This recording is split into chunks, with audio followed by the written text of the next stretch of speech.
Hello, ladies and gentlemen. Welcome to another episode of the Polarizer Podcast. My guest today is Mandeville, a good friend of mine. We traveled Thailand and Bali together in a pretty cool, pretty wild backpacking adventure, and that's what we'll be talking about in this episode. It gives you a good idea about the backpacker lifestyle and what kind of experiences you can have over there. But first I'll tell you about our sponsors who made this show possible. First one is Amazon. If you go to thepolarizer.com and you click on the Amazon button on the page, you will just land on Amazon, just like you know it. But the fact that you landed on Amazon through our website will give us a little kickback on your next purchase. So that's a very easy way to help the Polarizer Podcast while you're just doing your regular shopping on Amazon. And the show is also brought to you by Alert. Alert is a food allergy translation app for people who travel. So if you are allergic to certain things and you're visiting a country where you don't speak the language that well or not at all, you can use this app to generate a dynamic allergy card. So you just type in what you're allergic to, and then you select one of the 44 languages, and it will generate a flashcard that you can just show to local people.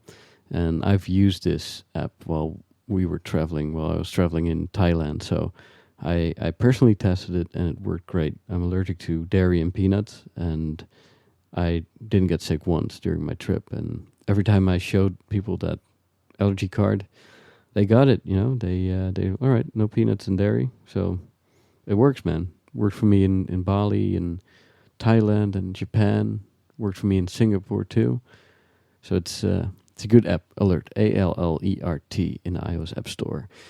And another one of our sponsors is Onnit. Onnit is a health and fitness juggernaut dedicated to delivering total human optimization to its vast consumer base of athletes, sinkers, fitness gurus, and entrepreneurs through a wide array of products and supplements. Onnit combines cutting-edge science, earth-grown nutrients, and time-tested strategies to help people reach peak performance.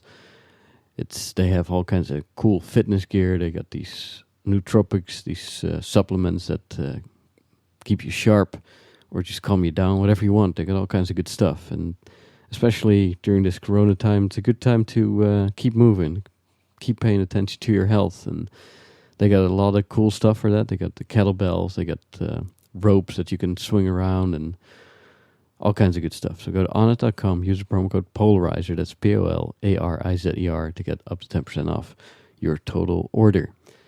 And finally, don't forget to sign up to the newsletter on thepolarizer.com so you'll never miss an episode. Just sign up to that email list for free, and you'll get an email every time a new episode drops. And now, without further ado, Mandeville. All right, let's do it, dude. Yeah.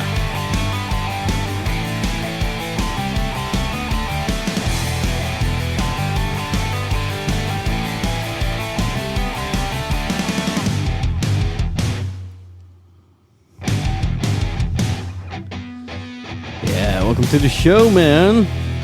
Thanks for having me. Do you approve of this intro music? I do. I like it a lot, man. It's kick ass. Yeah.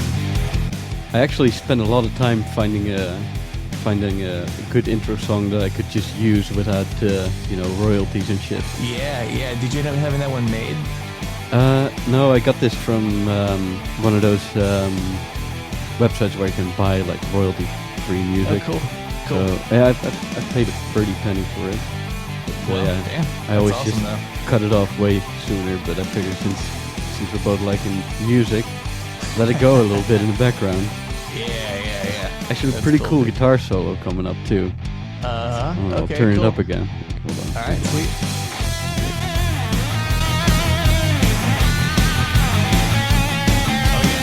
Yeah.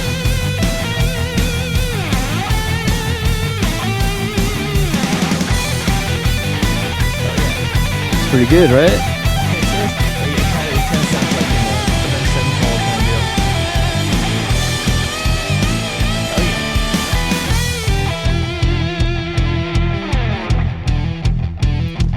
But yeah, so I think until the podcast, when the podcast gets like a million downloads or something, I have to pay like more royalties for it. So Do you? yeah, That's weird. I would think you could just buy it. Well, yeah, you buy a license to use it, you know. And Right. No, yeah. I mean, I don't have experience with that. I would want to just buy it outright if possible. I but, wanted you to know. do it, but it's like $1,000 or something. Ugh. Yeah. Well, So- hey, maybe that'll be a project for me. I can try to create you a little rock intro. Oh yeah. That's not a bad idea. I mean, Something you could just own, you know. yeah. Be Yeah. done with it. Hopefully it'd be good enough quality. Well, I'm sure it is, man. That's an interesting market, you know. There's a whole world out there of stock music for YouTubers, and you can buy songs like this and use it for X amount of downloads, or you can subscribe to stuff where you pay like a monthly fee, and you can use anything on there as long as you pay that monthly fee. So that's kind of Interesting. Yeah, and there's some cool stuff on there too. You know, when you hear it, you're like, oh, you know, this could actually be a song. Yeah. It's, I kind of wonder what some of that stuff is when I, just like watching random videos on YouTube, and that they have to deal with copyright laws, but there's always some kind of cool intro music and this and that to their videos, and I just wondered about that. Yeah, dude. Well, I mean, I'd love to have like Jimi Hendrix or something as my intro, but Yeah. Probably unlikely you're going to be able to buy those copyrights. yeah. Oh, actually, Big Jim, right? The guy- I don't know. He also lives in Pensacola. I interviewed him on the 6th episode of this podcast. And he also did the music at our wedding. And, Yeah, I remember that guy. Yeah, that guy's cool. And we were talking about his music, and I put one of his songs at the end of the podcast with his permission. But YouTube flagged it and said, like, yeah, you cannot monetize this video because there's copyrighted music on it. What? Oh, my goodness. Wow. Yeah, so it picks it up, you know? It knows what you're doing. Who knows? Original content. Yeah. Well, but who knows what else that AI picks up on videos? Yeah. I don't doubt that they have some kind of creepy shit going on, man. So. Yeah. It's weird, man. Well, anyway, dude, let's talk about our adventure in Thailand. That sounds kind of weird putting it like that, but No, man. I mean, that's basically what it was. Maybe you can give kind of the background on how we ended up there, but from my end, more or less, you said, hey, I'm going to be in Australia and flying to Thailand to hang out. Do you want to hang out? Yeah. So it's really not weird, but it was a big adventure. Yeah, it was your first time flying out of the U.S., right? Yeah. I'd flown to Mexico probably when I was in middle school with my parents. Doesn't count when you're a kid. So. Right. Yeah.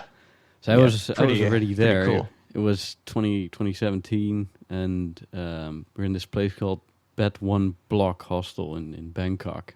And I was there. I flew in the morning, I remember. And when I was in the airport, I got a cab and just it was a 45-minute cab ride that cost like $7. Yeah, and then I was just hanging around there, ate something, and then you showed up in the evening. Yeah. That was man. Where do we start? I can talk about that flight was pretty long. How long you flew out of which airport? I actually was able to fly out of Asheville in North Carolina. Directly? That's where I live. Flew out of Asheville directly, and I went to Chicago. Okay. And so my big jump was Chicago to Tokyo. And that was, I can't remember the plane, but I remember it had 3 different rows in it. Big old plane. It was, I don't know, a 15-hour flight, something like that. 15 nonstop. Something like that. Damn. Yeah, I could be, I could not be totally accurate on that, but that was a long flight. I think I watched 2 or 3 movies. They had was a big enough plane where the screens were in the headrest. Oh yeah. And just watched a few movies and kept drinking water. My eyes were drying out at different points and tried to sleep. I slept probably half of it. Yeah, it's weird to be on a plane for that long, man. Yeah, it is. It is. You start to kind of recognize the people around you after a while, and making some small talk here and there sometimes. Yeah, it's like you're hanging out, man. So that was a long flight, but it was good to stretch my legs. The only time I've been in Japan was literally for, an hour in the Tokyo airport. And Did you have enough time to walk around a little bit, or? I mean, just the airport itself. I, basically just stretching my legs, hit the restroom, try to eat something. Can't remember, but hop back on the plane to Bangkok, man. And then that's another, what is it, 5 or 6 hours or something? I don't think it was as bad. I mean, I was definitely a little out of it at that point in time. It was just kind of going with the flow, and maybe it was a couple hours. I don't think it was 5 or anything, but my memory could be skewed. I don't really know. Yeah, I never made that flight, so it was just a random guess. Yeah. I'd say, I don't know. Let's go with 2. But right. Okay. It wasn't bad. I remember getting there though, and it just not knowing what to do. Like, well, I knew I needed to get a cab, but do I need local currency? So I think I called you. And you're like, dude, just go to an ATM. You can pull out $100 and live like a king. So, so that's what I did, man. I hit an ATM and flagged down a cab, and my cab driver was super cool. I remember being nervous, like, all right, here I am with money in a foreign country, like my first time really. And then you go to Bangkok, which is one of the craziest cities in the world, man. Yeah. I'm just hoping that cab driver doesn't take me, somewhere he shouldn't. I showed him hostel, and I was like, okay, please be an honest guy, because I'm in a freaking country. I have no idea. I know you are the only person I know in the whole country. So kind of crazy. Just that feeling of, just being in the U.S. and everyone speaks the same language. My credit card works everywhere. It's security, I guess. It's just comforting being in your own country, and then all of a sudden to be out of it, and you kind of feel a little bit more vulnerable. So yeah. But it's good. It's a good feeling. It challenges you. You have to believe in yourself. Yeah, you're like, all right, I'm here now. What now? Yeah. Dude, but I got to the hostel, and man, I put down the bags. The first thing we did was go out for a couple of beers. Yes. Right away. Yeah. Right away. I think you arrived around like 6 or 7 or something, and I remember saying, "Okay, man, how was your flight? You want to take a nap?" Like, no, let's get beer. Let's do this. Yeah. So did we go to that rock bar first, or did we? I forget. It was one of the first things. I think we first went to Koh Sok Road. Now I think about it. Okay. Yeah. Okay. Cool. Tourist Central. Yeah. Yeah, and I think when we went there, I think first we went to that rock bar, which was hilarious. Yeah. What was the name of it again? Like 007? Oh, no. I don't know. It up. might have been called something generic, like Bangkok Rock Bar. Yes. Yeah, and there was the guy on stage. That was one of my favorite. Yeah. Oh yeah, dude. It was awesome. I like all the business names and the signage there. Oh yeah. It was hilarious when the English was all messed up, but yeah, I like the Champ bar. That was our big thing. Yes. Champ, let's go, Champ. Champ. We say, how many times do we say that over there? Yeah, I don't know, but for those who don't know, that's the slogan of Shannon Briggs, the former heavyweight champ, and he calls everyone Champ. Let's go, Champ. Champ. Oh yeah. Champ. I found a picture, man. It's the Rock Pub, Bangkok. Okay, Rock Pub. Well, fair enough. Yeah, I didn't think it was too complicated. Yeah. Funny shit. Well, I can actually hold on. I can actually. Why don't I actually record this screen also? I mean, we're ahead. Doing this anyway. Yeah. Let's see. Yeah, so if we're talking about photos and shit, we can. Okay, cool. You could just. We can actually pull that up. Yeah. Nice. Yeah. So all right, here we got the Bangkok Rock Pub. Let's see if I'll share my screen with you so you can see what I'm talking about. Here we go. Remember that place? The guy with the fucking pistol guitar. Yes, dude. Yeah. I remembered it, but it's nice actually getting to see a photo and checking it out, man. Yeah, it was, and then those two enormous Marshall stacks there. Yeah, that's ridiculous. They were Those guys that place is entirely too small for even like a 112 would be way more than you really need in that place. But to have a full stack with 8 of them in there, it's pretty yeah. So pretty ridiculous. Yeah, so a half stack, that's one speaker cabinet with 2 speakers in it, and this is like a tower with like 8 speakers, and it's for stadiums and shit. It's 2 stack 4x12 cabs, and yeah, man, when it's actually kind of a cool feeling that I feel like probably most modern players these days miss out on, because you can feel the air against your body. Like whenever you hit a big chord, it vibrates your bones, and it's pretty cool actually. But I don't really feel that. Nowadays I'm playing with headphones on, and probably a lot of other people too. So yeah, that's that's a different experience for sure. Yeah. I read something about the Dream Theater guitarist John Petrucci. He's in-ear monitors, so it's basically just like a headphone pack, and he's got headphones on stage. But he had a monitor put in like a 4-wedge speaker, just so he could put his foot on it to feel those like vibrations when he was playing. Really? Yeah. That's kind of cool. Yeah. But how? But I guess how does he get feedback from his guitar then on stage? I mean, he might actually have. I mean, it's got to have some kind of sound going through it, through his little foot floor wedge also. And so if that audio from that hits the strings, then you'd have an organic feedback there. Also, I know just playing, even with kind of my digital setup, I can still get feedback. It's you can interact with it more when you have a speaker in a guitar, and the sound's actually playing out of the speakers, because you can move around the guitar on your hands. You can kind of control it that way. But digitally, even without sound coming out of the speakers, just headphones, you can still, if you have enough gain and however your setup is, you can still get feedback and pick squeals and have that feeling, but it's not quite the same. Right. Yeah. For listeners who don't know, pick squeal is what like heavy metal guitar players do when they kind of hit the string in a certain way right after hitting it.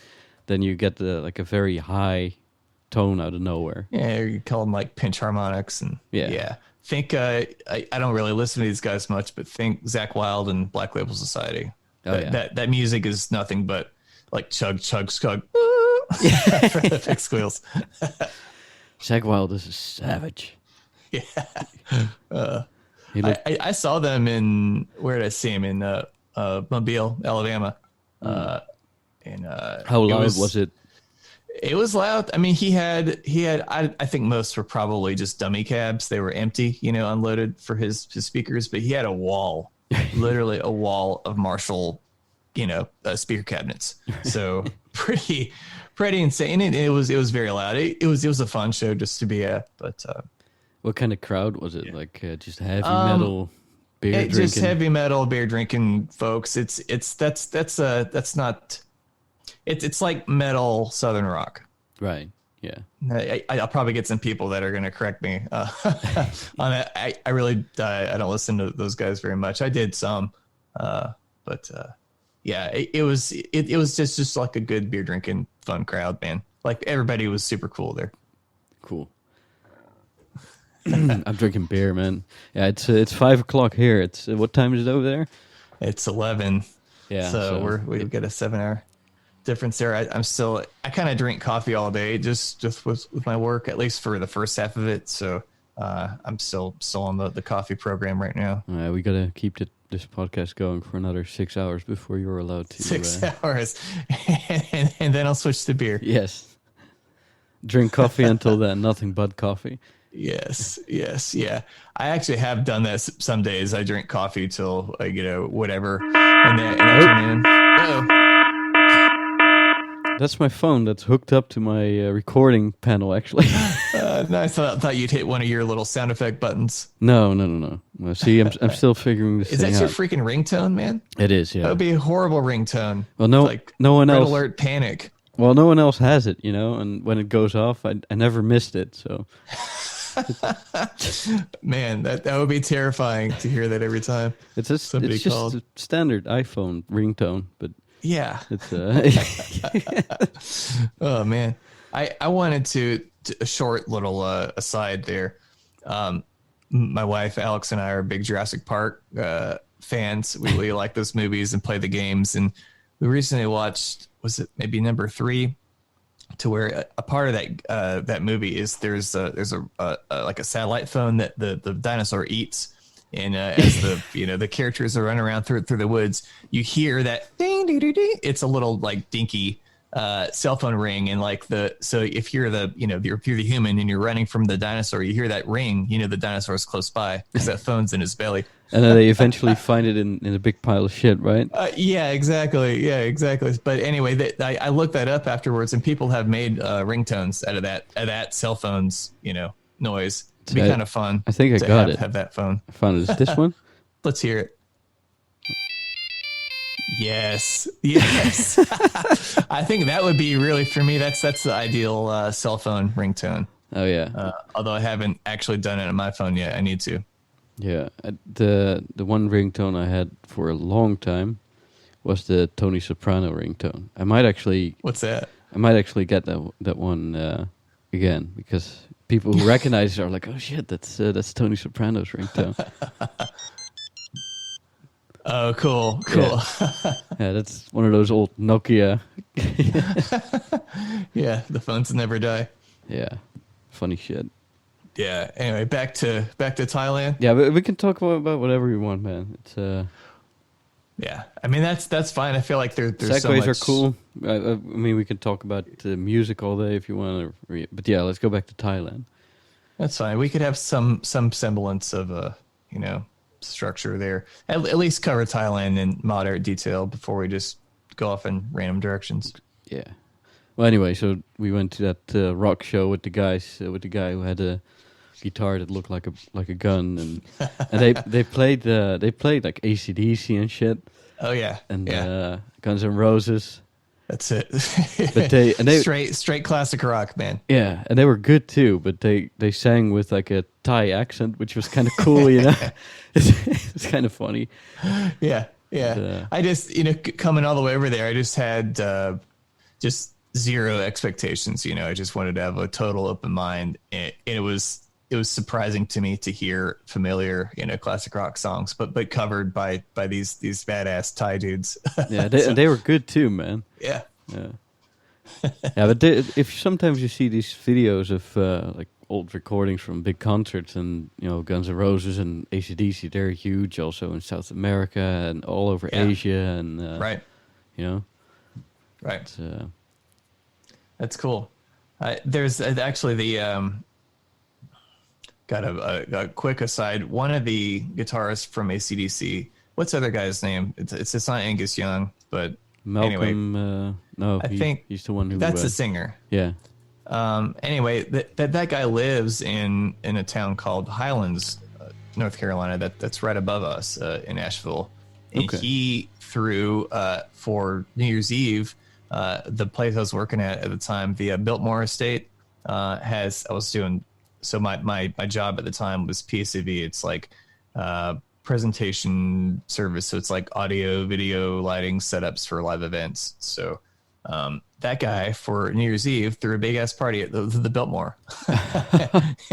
It was crazy. We had lights and projectors and speakers and music and stuff. But yeah, it's kind of one of those things you got to keep on the DL. That's the guy from AC/DC.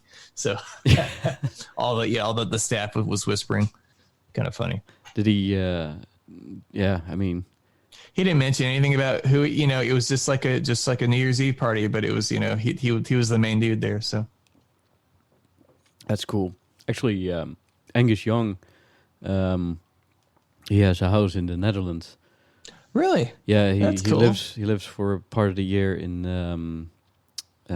near Goffert Park, which is this big festival. Big park that's used for festivals in the Netherlands, in Nijmegen. So whenever you see a band there, like a big band, there's a good chance that Angus Young shows up on stage to play a song, So if it's so close to his house, he can just walk down the street with a gig bag. Exactly. Yeah, I saw him. That's really cool.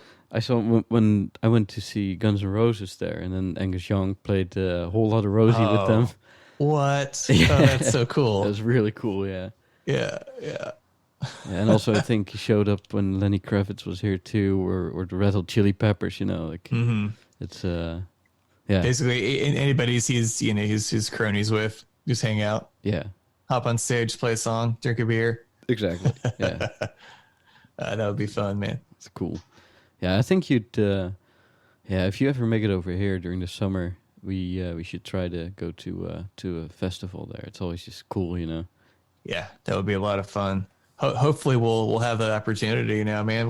Fucking Corona. Yeah, yep. I read last night. I subscribed to the New York Times daily email. They send out one email, so I feel like I can read that and know what's going on without getting constantly bombarded by news and the television. And Yeah, I think last night that the EU is opening up. I think in July, opening up to a few countries to allow travelers in, but not the U.S. No. I know eventually we'll get it under control, but it just kind of sucks right now. yeah, yeah. They made this new rule here, which is one of the most ridiculous things I ever heard.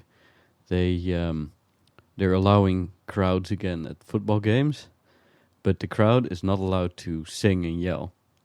What's the point of being Well, there? good luck with that, you know? It's like, who the hell made that up? Do they really think that's going to work? It's like, Yeah, I don't know, man. football is all about yelling and screaming and singing songs, you know? We're just kicking people down bleachers. Yeah, exactly. That video is amazing. I watched that so many times. Oh, man. You probably sent it to me. The violent football fan. Yes. Hold on. Let's watch it right now. It's a video that's been on YouTube for like, I don't know how long, like 12 hours or 12 years or something. Yeah. And let's see, I'm going to share my screen with you. Let's see, here we go. 當時已經係球賽嘅尾段，有球迷用腳踢人落看台。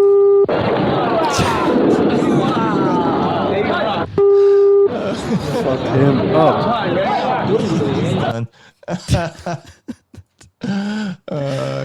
Yeah.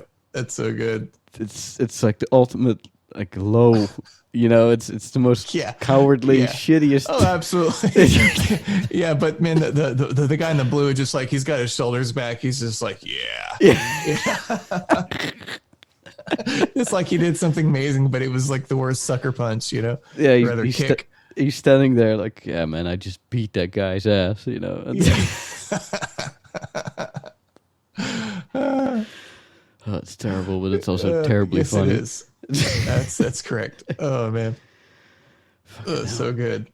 What was our day? I guess official day one or day two? Like day two was when Bangkok.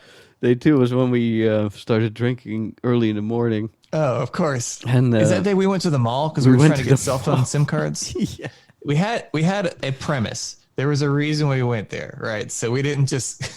I mean, not that there's anything wrong when you're a tourist just going somewhere to drink beer, but we actually were trying to get SIM cards for our cell phones so we could have service in Thailand. And I think we eventually did get that done, but there was some there's some other things along the way that we ended up doing, which was yeah. It's like this huge retail what center. was it called? Some kind of mall? It's hold on, that's the wrong screen. Hold on. See, I'm still figuring it out. Screen number 1. There we go. There it is. It's like more than 2,000 shops. MBK Center. Yes, that's it. MBK Center, and it's that's it. It's incredible, man. Yeah, it's like that. Yeah, what was I gonna say? It's just an enormous shopping center that has like 6 floors and a movie theater in it, and it's it's in the middle of Bangkok, and it's probably one of the biggest. I wouldn't be surprised if it's one of those biggest ones in the world, you know. Yeah. That was. I think that turned into most of our day, didn't it? We went there and tried to track down the cell phone stores, and maybe we had to wait on something and come back. So it turned into us. Why don't we get a couple beers while we do this, and why don't we check out these home sound systems? Well, after that, and actually finished my beer, so I'm gonna go back and get another one, right? Yes. And then it's Yeah, and they gave us beer bottles with straws in it. Because that's funny. I think I realized later, like maybe we're probably not allowed to just walk around and drink, you know? Yeah. Didn't even think about that, and they put them in plastic bags and shit. So we were the ultimate asshole tourists who break the rules. And I remember after we had a couple in us, and we had stopped at that. It was that area of home audio and speakers, and we asked the guy if we could test out his system. And it started out like, at 10%, and it was like a good system with some pretty big speakers in it. And then I think we kind of like looked at each other and like, all right, let's do this. And we cranked it up all the way, and we're just rocking out to something in the middle of the mall, with beers and plastic bags in our hands. It probably looked like idiots to anyone in the outside world, but yeah, that was so much fun that day. Remember, we ended up, I think we had to get something you had repaired, maybe a camera or a phone or something. Yeah. And I remember, I don't know how we ended up doing this, but we talked to them and had to come back there, right? So we're just, time is going on in the mall. As we do our kind of loop through there, we started high-fiving some of the vendors, some of the the people at their shops. And after, they kind of, they're smart people, after they're kind of laughing at us at first, the first high five. And then, by the time we get back to that shop again, we're high-fiving again. So that's round 2, right? And then by round 3, they're just dying. They're laughing at us, high-fiving us, telling us to get out of here, whatever they're doing. Yeah, it turned like everybody knew us. Most of the people were just, it's a wonder they didn't call security and have us kicked out. But well, we were being friendly. We didn't harass anybody. We were just kind of having fun and, just, yeah. That's it. Yeah. That it is good. Yeah. It's I think I had my watch band or something, or it was something like that. Yeah, it was something had to get repaired, and had to wait for 2 hours, so we just walked around every floor like 3 times. And yeah, I remember walking in some of those. Is that where I got my T-shirt? I still have a Tiger Beard tank top shirt. I think we bought that there. Yeah. And I think I bought a Chang shirt, or did we both have Tiger? I think we both had Tiger. I don't know. Yeah. Let's see. I think it was both Tiger. Okay. Yeah. Yeah. That's pretty crazy walking into those like that T-shirt shop. If I'm remembering the right one, it's just walls of T-shirts, nothing but T-shirts left to right, up and down. They had all kinds of, let's see. They had all kinds of offensive T-shirts too. Oh yeah, yeah. They had this picture.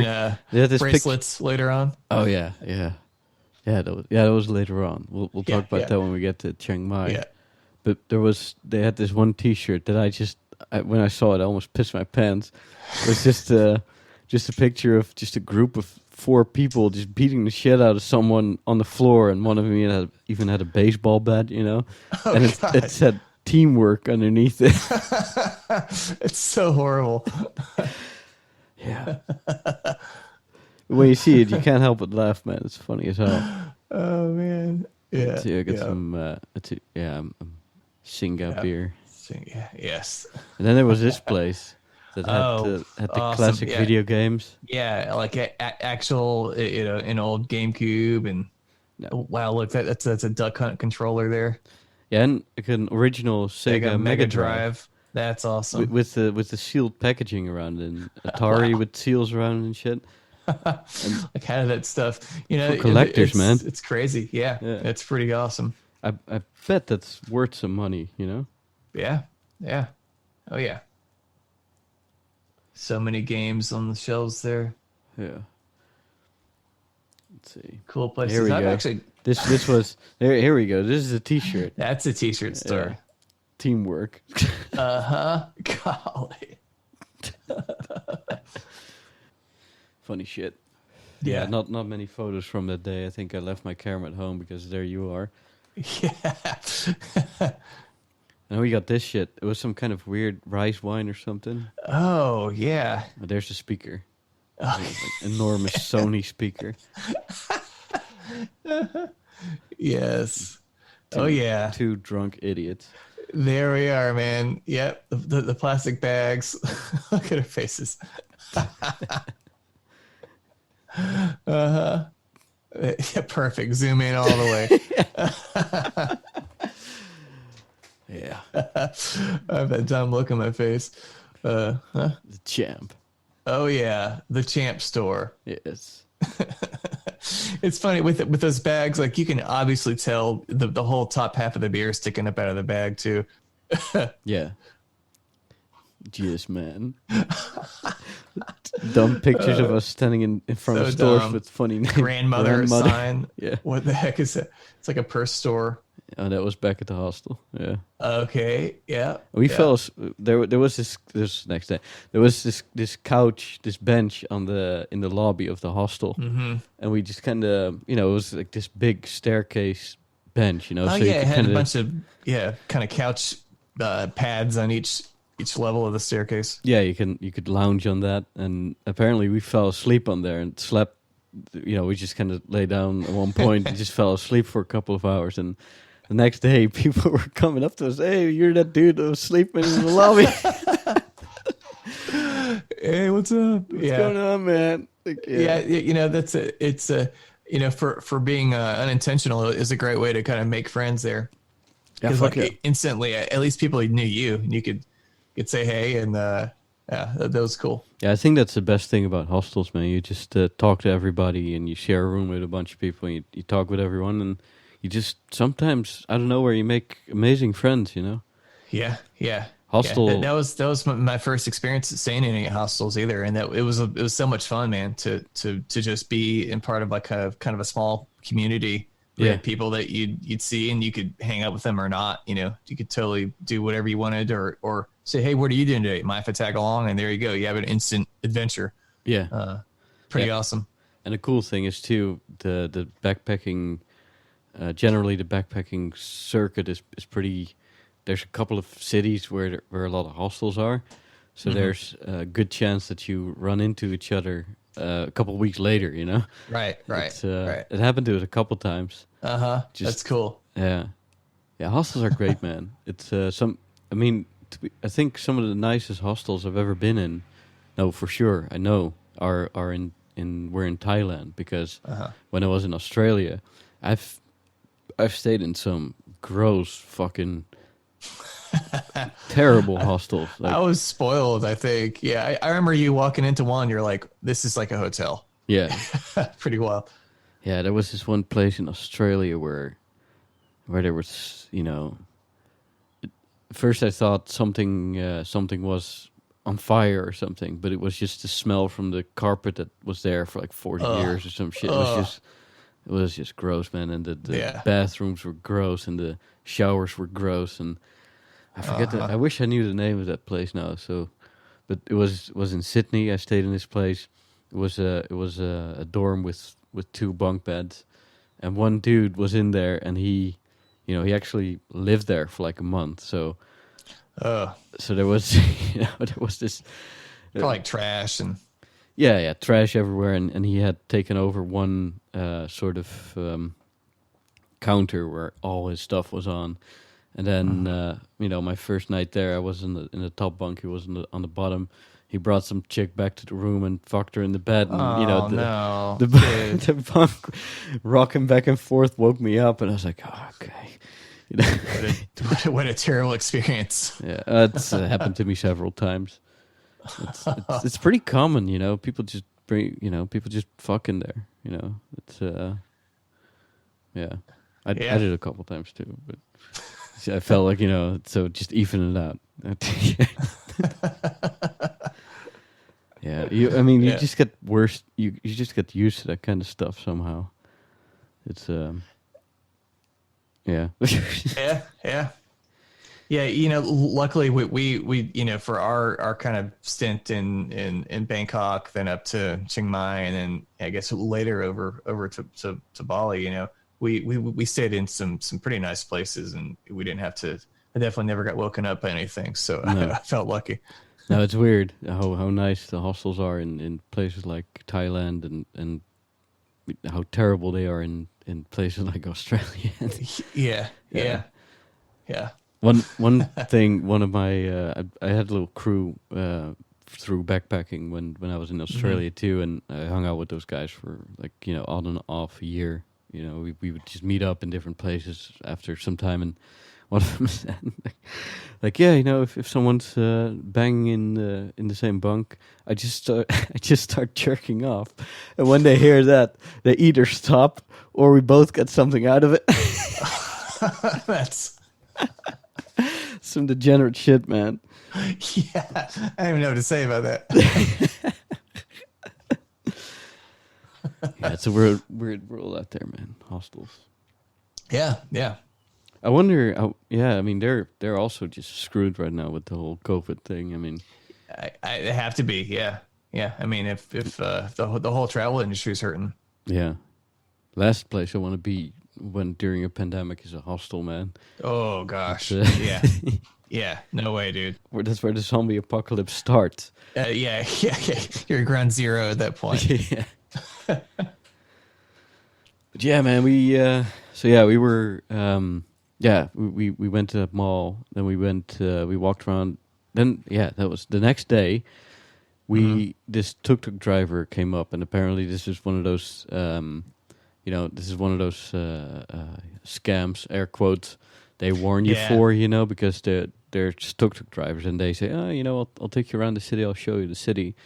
Yeah, But special tour. Yeah, special tour, and I'll do it for really cheap. Like it's too cheap for what it would be, It's the old rule applies: is if it's too good to be true, it is, So what they do, they take you to one tourist attraction, and for us, that was when the guy came up and offered it to us, and I was like, I know what's going on, but fuck it, let's just go with it. Why not? Let's try it. I think what were we doing? We were probably trying out the street food or something. Just walking. Now we wanted to see a temple. That's I think. Okay. Yeah. Cool. And then we were kind of talking like, what we're gonna do? Well, let's get something. Usually to eat you first. start out with like one idea, one kind of plan, and then you never know how the day is gonna go. Yeah.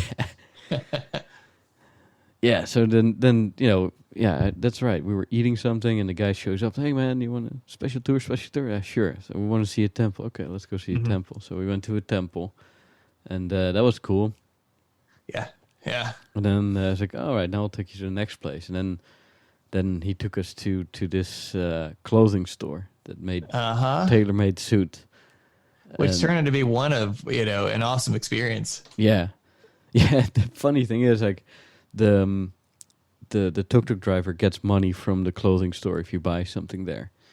Yeah, so, I'm sure he gets a kickback. Yeah, that's how it works. That's the scam, so to speak. Although I don't really necessarily see it as a scam, Yeah, it's just business relationships. Yeah, and this guy, I remember this guy's tuk-tuk. Some of those dudes, they really built out those tuk-tuks. He had like a big speaker system and an amplifier. And he also had something you told me, like some kind of a power cushion for beats that it doesn't take the... Here, look at that thing. Yeah, man, that's a custom sub case in the back. It's actually pretty sick. Yeah, and he was see the Chevrolet logo down there at the bottom. See, the guy's like, yeah, fuck yeah, this is my tuk-tuk, Oh yeah, he's customized it. He's got a little exhaust, chains hanging. Little Playboy logo on the plate. Oh, that's hilarious. I didn't even see that. Yeah. Bridgestone tire sticker. Oh yeah, man. This thing's pimp. Yeah, it is. It is. I mean, if you look at the top under maybe you can show that picture. The top under the roof. It looks like a custom like fiberglass enclosure for the like maybe 6-inch, 9-inch, whatever they are, speakers. Tweeters in there too, maybe some LED lights. Yeah. That thing's definitely customized. Yeah, it's one of those. Yeah, you're not allowed to touch it. Yeah, don't touch. Yeah, see, security sound. It says. Yeah, that's funny. Yeah, it's a funny translations, man. But yeah. That's kind of interesting how they pimp out those things. Oh yeah. Yeah. I mean, I guess if that's your living, man, you're driving that thing around. You want to make it cool. You want to be proud of it, and I think people will see that. I know we definitely saw it. Thought it was cooler than the vanilla flavor of Tuk Tuk cab. So we hopped in that thing. Interesting cultural thing that we just don't know. Yeah. Yeah. And then we're at the fucking. Yeah. There's your tiger shirt. Yes. Yeah, so yeah, maybe we can tell them about that experience. Yeah, let's start at the beginning. We so they took us to this clothing store, and it was called Royal Boss Tailors. That's it. Still have it. Yeah, Royal Boss Tailors, and they were like, "All right, you want to buy a suit?" And it's like, "Yeah, sure, we're interested. Show me what you got." And then we were taken to this special room for VIPs only, and they gave us a beer. That really surprised me. We're hanging out there, they're getting measured, and all of a sudden this guy, did he come out with like a platter? It was something really fancy. Like, hey, do you guys want beers? Sure. I don't think it was probably like noon. I don't know. It wasn't very late. It was like 1 or 2 o'clock or something. I think. Yeah. It's like, okay, well, I guess here we go. We're gonna start it off today. I mean, I'm sure they figured out that it helps business if they do that. Oh yeah, they do. Yeah. There was nothing accidental about that, man. They had that down. Yeah. All right. So it was like, all right, what kind of suit do you want? Well, how much is it? And they're like, oh, 250, $250. We didn't really have the intention to, in the first place, to go buy a suit. I think it's like, it's let's have some let's have some fun, but let's not go crazy right away. Right. But then I think they said, 175 I can do. I think was something like that. Yeah. Negotiating is definitely part of the culture over there. So if you don't like a price up front, it just depends on who you're dealing with. But you definitely have some. It's definitely worth your time to bargain. No, well, generally, in those countries, I don't really like to do it because I'm happy for them to make some good money off us. Sure.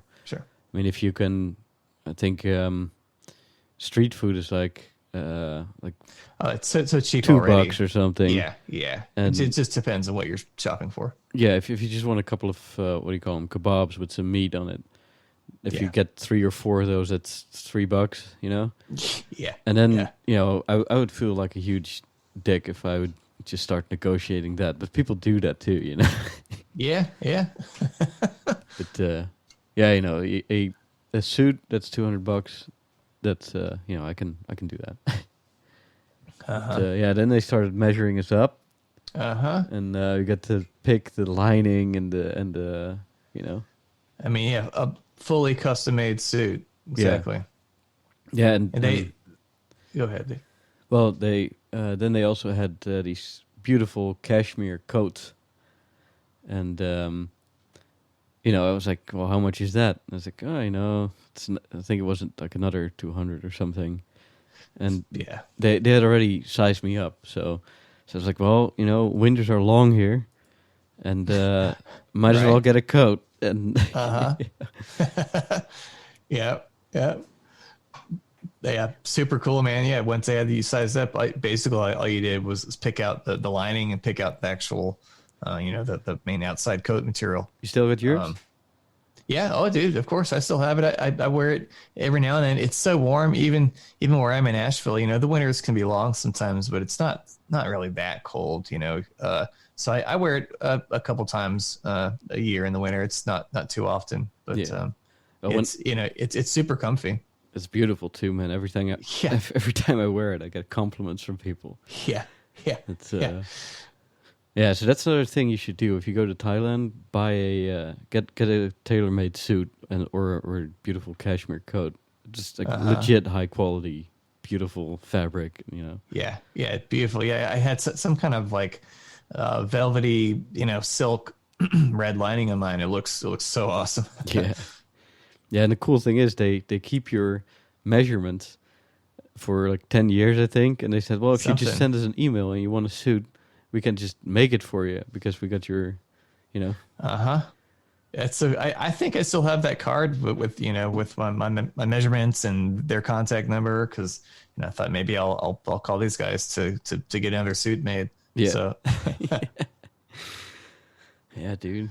Yeah, that was super cool experience. Those guys were gangsters, man. They just their whole vibe, how they have you come in and sit you down, give you the beers, give you the talk, tell you it's no pressure, give you a price, and then they'll drop the price. They even, once we actually ordered something, they knew what to do. They had you with your camera take pictures of the order cards so we could come back and get it, so you to remember. They also, I remember sitting on the couch after, and they said, did you use TripAdvisor? Right? Yes. Yeah, I think that was the one. Okay, pull out your phone. Okay, you should go to my store. And then they had us leave a review right then before we left the shop. All the while, feeding us beers. Yes. As many as we could drink. Yeah. And the way they kind of said that we had to give the review, it was almost like, it's better for everyone. Yeah. I didn't mind. Hey, I mean, I got a great custom coat at a great price and a fun experience. So it was perfect. Yeah. Yeah, it was good, man. Yeah, man, that was day 2. I don't even remember, things. It's just this kind of like one block in time in my memory now. Well, it all just kind of blurred into one. Yeah. After a short while, it's especially since we were drinking all the time. Yeah. And then we went to this night market, or just wandering the street at night and go eat at random places. Yep. And there's this, you got these grills outside, and they got fish and fruit and, remember fresh this stuff. German guy? That was what was his name? I forget. He was kind of funny, man. Cool dude. Yeah. See the lobsters. Uh-huh. that McDonald's one of the pictures I have is it's just the menu at McDonald's over there, but it's got the prices in baht.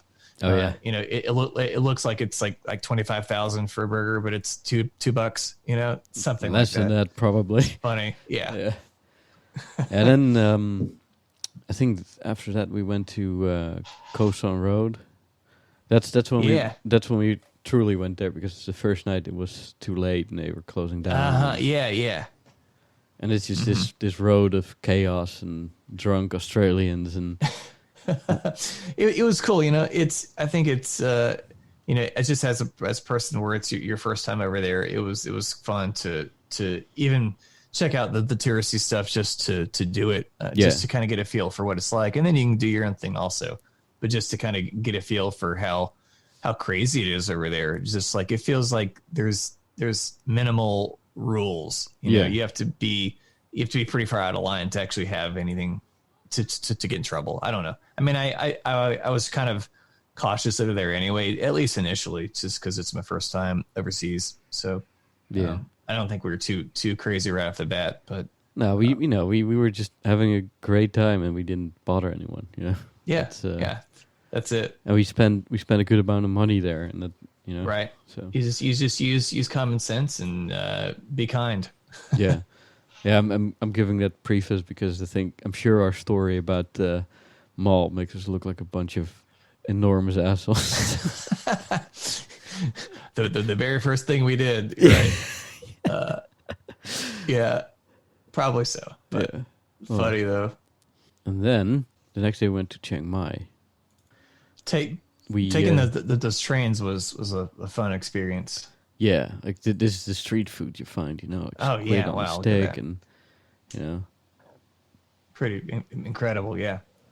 Yeah, and back then there was no, like we didn't really, think about, we weren't fearing any diseases or something, and we figured, well, everyone here is eating this stuff, so we'll probably be fine too.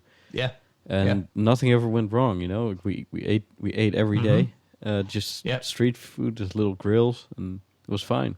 Yeah, it was no issue, Yeah. Pretty awesome.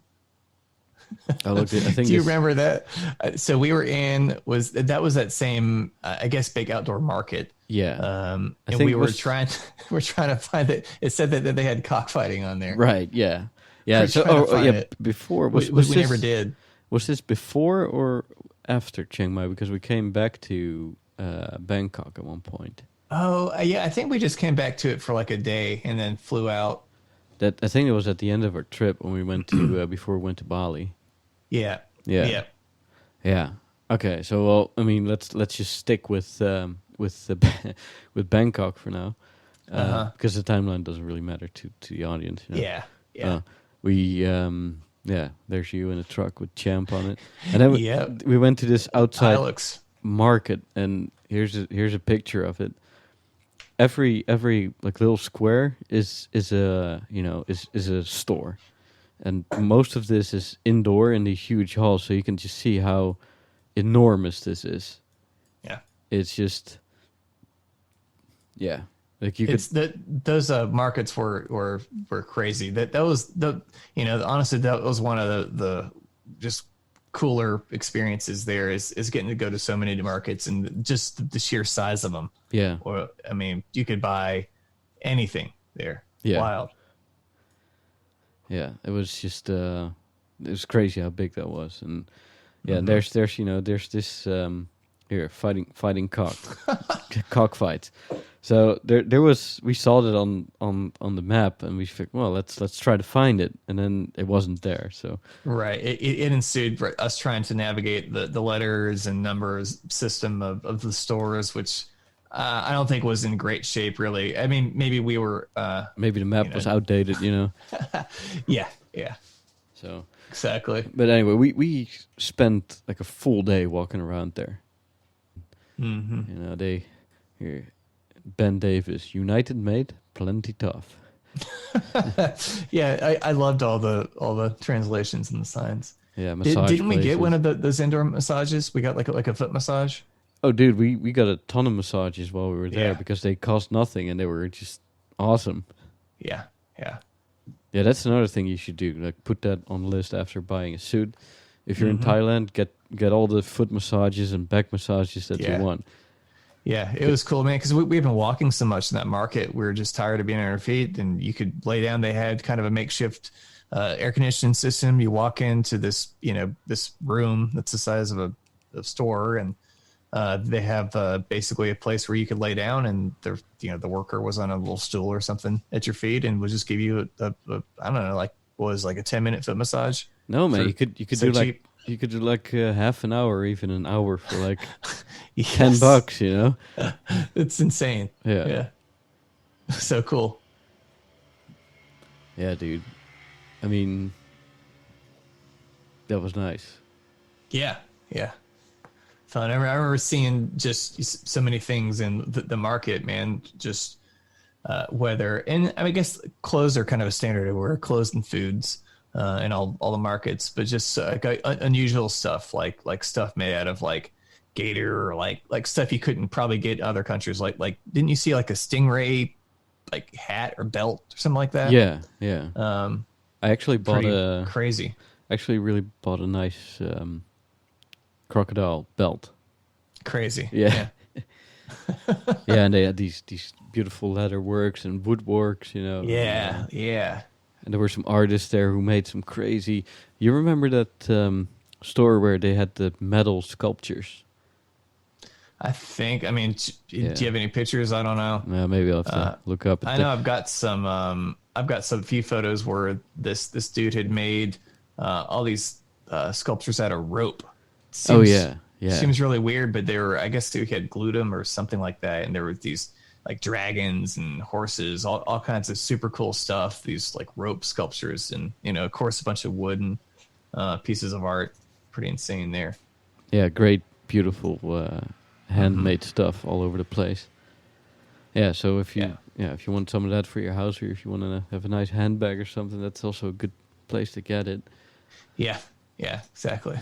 Actually sent a box to myself halfway in the trip at one point with just souvenirs.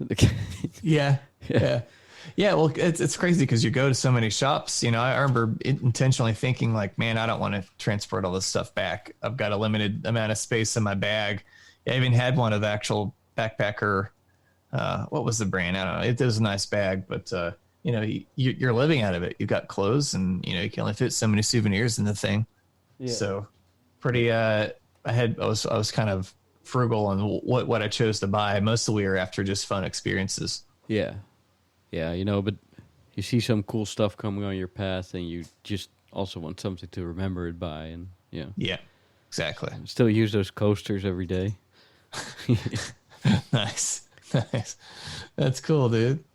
So yeah, so much cool stuff to check out. Yeah, it's called the Weekend Market in Bangkok. If you Google that Weekend Market, it's also the last stop of a metro line there.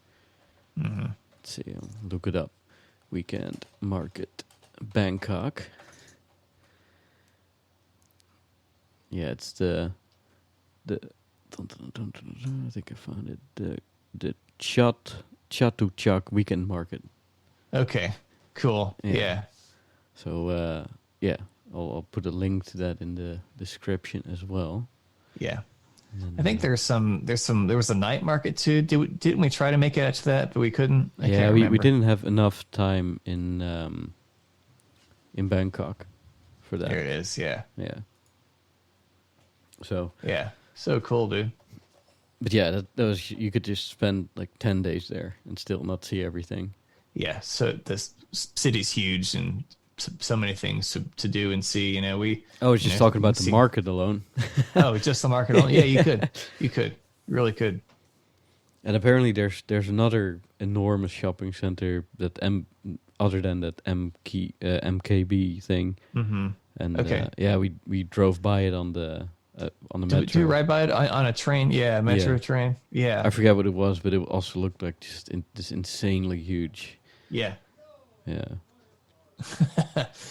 Fun, dude. Yeah. So that was like day 2 or 3 at that point. Is that the day that we hopped on the train to go to Chiang Mai?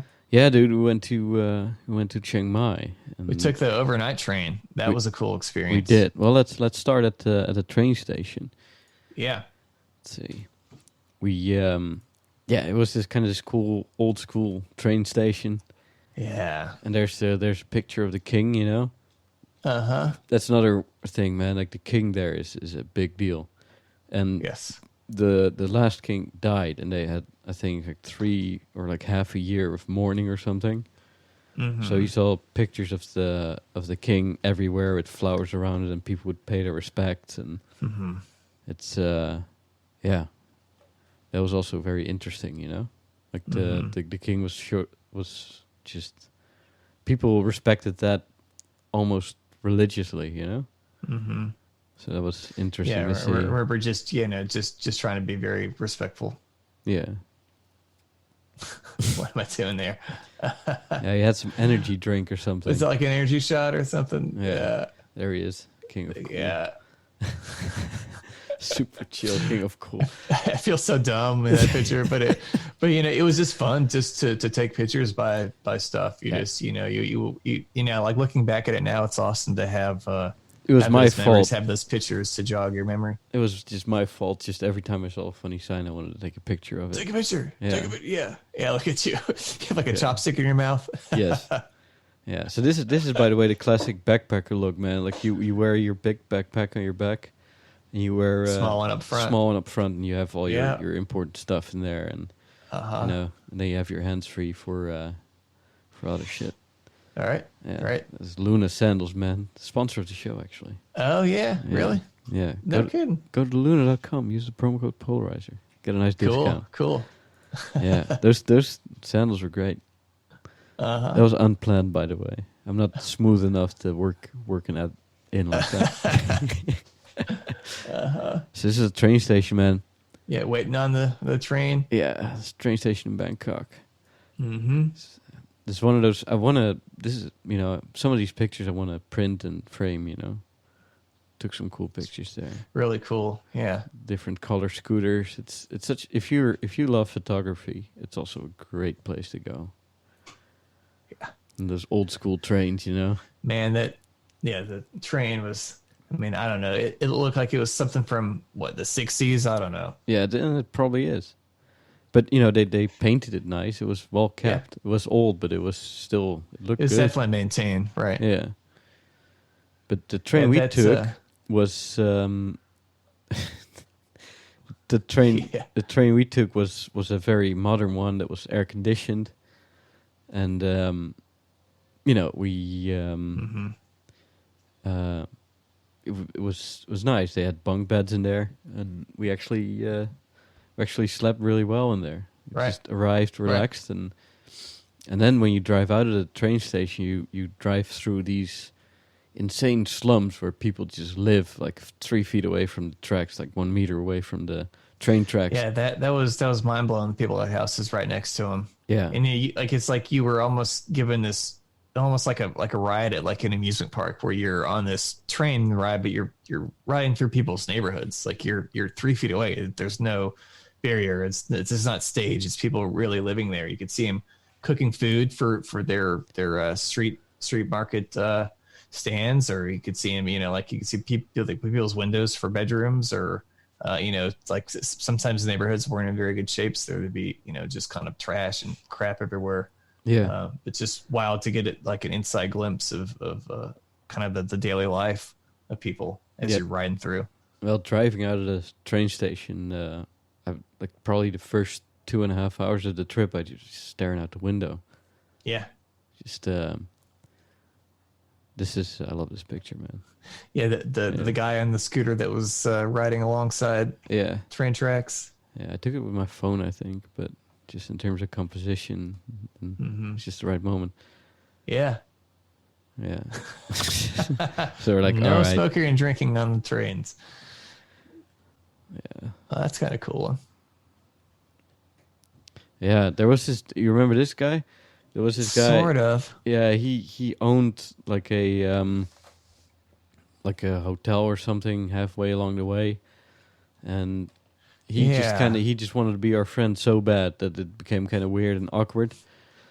And he was like, "Yeah, come over to my town, add me on Facebook, blah blah blah blah blah." And he just wanted us to come to his town and stay in his hotel. And yeah. That's one of the things as you travel that you just do whatever you're comfortable with. Like it is cool to just to talk to people and make friends, but you have to have some kind of like just like a common sense barrier, like an emotional line there where like you want to meet people and hang out, but then you got to be kind of wary also at the same time, because you're literally just meeting these people. You don't know what kind of agenda they may have or whatever. And that guy had nothing sneaky going on at all, but it was just one of those things where like I didn't want to get sucked into like, oh well, this guy's so cool, we're best friends, we're gonna go stay at his hotel. Like you just have to kind of have that awareness about you as you travel. yeah. We passed on definitely some tuk-tuk drivers that were like, I don't think I trust this guy. Yeah. Yeah. I remember one of them were like, no, we're going to keep walking. Nope. And he was following us for a little bit. No, dude, we're fine. Yeah. A different point in the adventure. But. You got to keep your wits about you. I guess that's a big takeaway. It's, it's not, I think it's probably safer than, a lot of places in the US and Europe. Sure. Oh, yeah. I mean, I didn't feel uneasy there once. Well, once, but we'll get to that later. But not just walking the street, or even we also ended up in some places that were clearly poor, but never did I worry about us getting robbed or something. No. I always, yeah, exactly. Except for like our one experience later, I always felt safe, which was pretty awesome to be in a town or a whole country you're not familiar with. Yeah. I mean, and that's even, I know you haven't been there, but it's even more so in Japan. Like, cool. Alex and I were in Tokyo for 5 or 6 days, and we went everywhere, and I never felt so safe in the city in my life, man. Wow. Cool. Just amazing. And I think it was last year there were a bunch of police officers protesting because they didn't have anything to do, and they felt that their job didn't have any meaning. So they were like, "Hey, man, like there's just no crime." We wouldn't. Wow.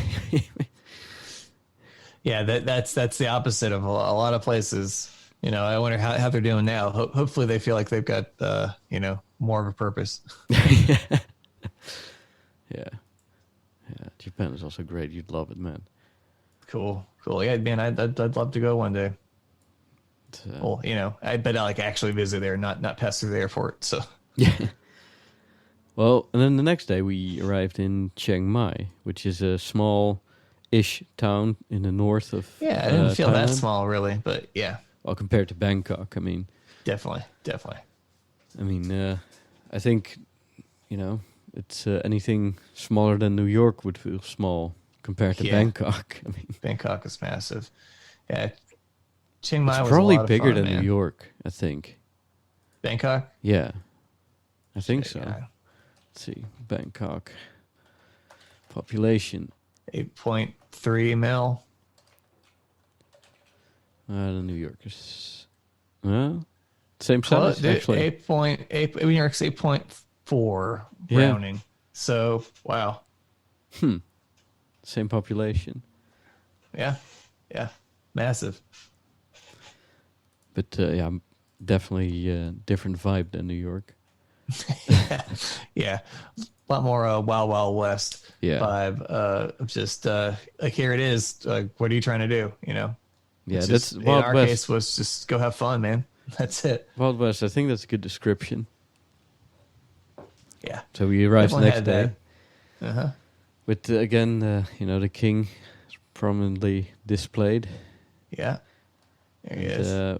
we ended up in this little beer garden, and That was the first thing we did when we got off the train. We'd made some friends on the train, and we wanted to get some beers when we stopped. So yeah, and it can, if you look at the time on the photo, it's 7:30 in the morning, oh wow, and 7:39 we were already having our first beer. yeah. I definitely felt, at different points during that trip, but I definitely felt like, man, I don't know if I can start drinking this early yet, Yeah. Well, I mean, we worked our way up to it, and we did. Yeah. Yeah. And there's those big half-liter Chang beers. Oh yeah. And the funny Gosh. thing is that, and what a lot of people probably don't know is that Chang is kind of notorious for giving you a hangover. They even have a name for it. They call it the Chang over. The Chang over. We experienced some of those. Yes. And if you go to Thailand, you probably will too.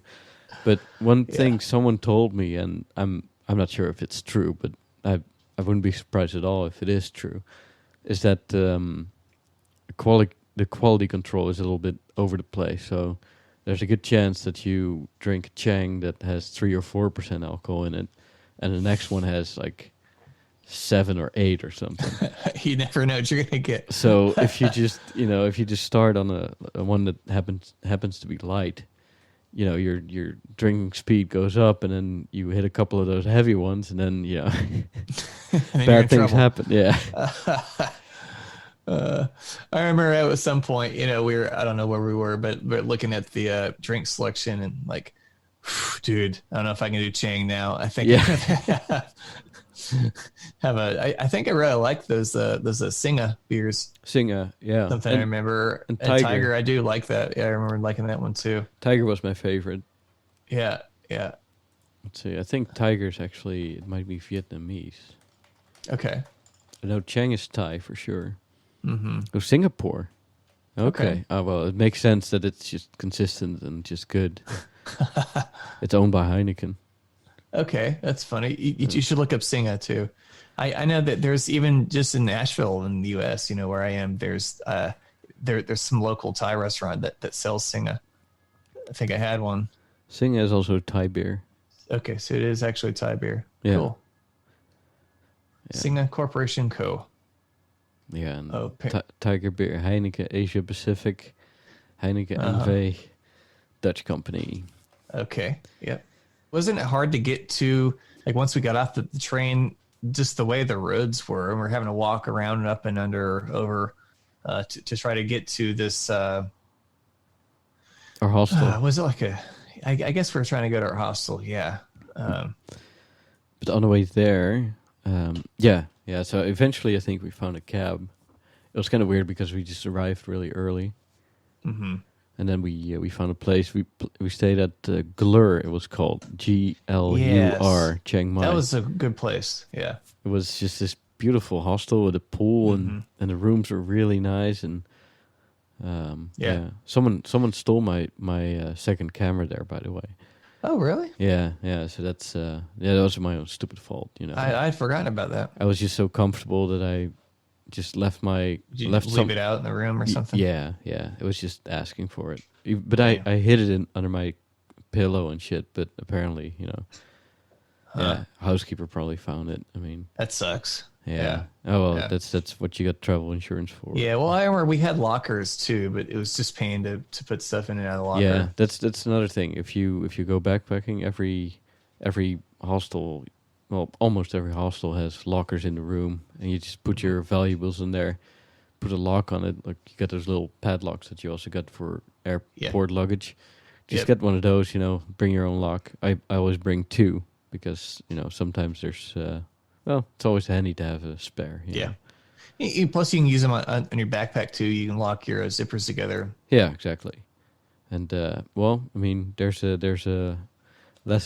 there's a rule that I broke, and my camera was gone. So yeah, well, luckily it wasn't a big one. Right, exactly. Yeah, that Glur hostel was really cool, man. I remember we made there were some guys we'd like kind of talked to that were working out some mornings there, and there was a cool pool to hang by, and it was a super convenient spot because it was right across it was on a big river. And there's a bridge over the river, and right across that was this restaurant we ate at like every day. Yes, and it was some kind of cooking school. Oh yeah, I remember seeing that in the kind of built into that building. Yep. Yeah. We had the Lonely Planet with us, and that place was in there. Yeah. The guide. That's another tip. Buy the Lonely Planet guide. There's just it's always great. It's good to get ideas and inspiration. Mm-hmm. Although the weird thing is, in the backpacking community, you're like, you never buy the guides. That's only for tourists. Well, who the fuck do you think you are when you're visiting another country with a backpack? Aren't you a tourist? Yeah, like exactly. No, man, I'm a traveler. Well, that's the thing. It's like you just have to, make your own line for what touristy stuff you want to do and what stuff you don't. And I got no problem, using something in a guide and then maybe striking out on your own for a couple adventures of stuff that maybe it's not in the guide too. So yeah, for sure. Whatever you feel like doing. We found some cool places thanks to that Lonely Planet too. Yeah.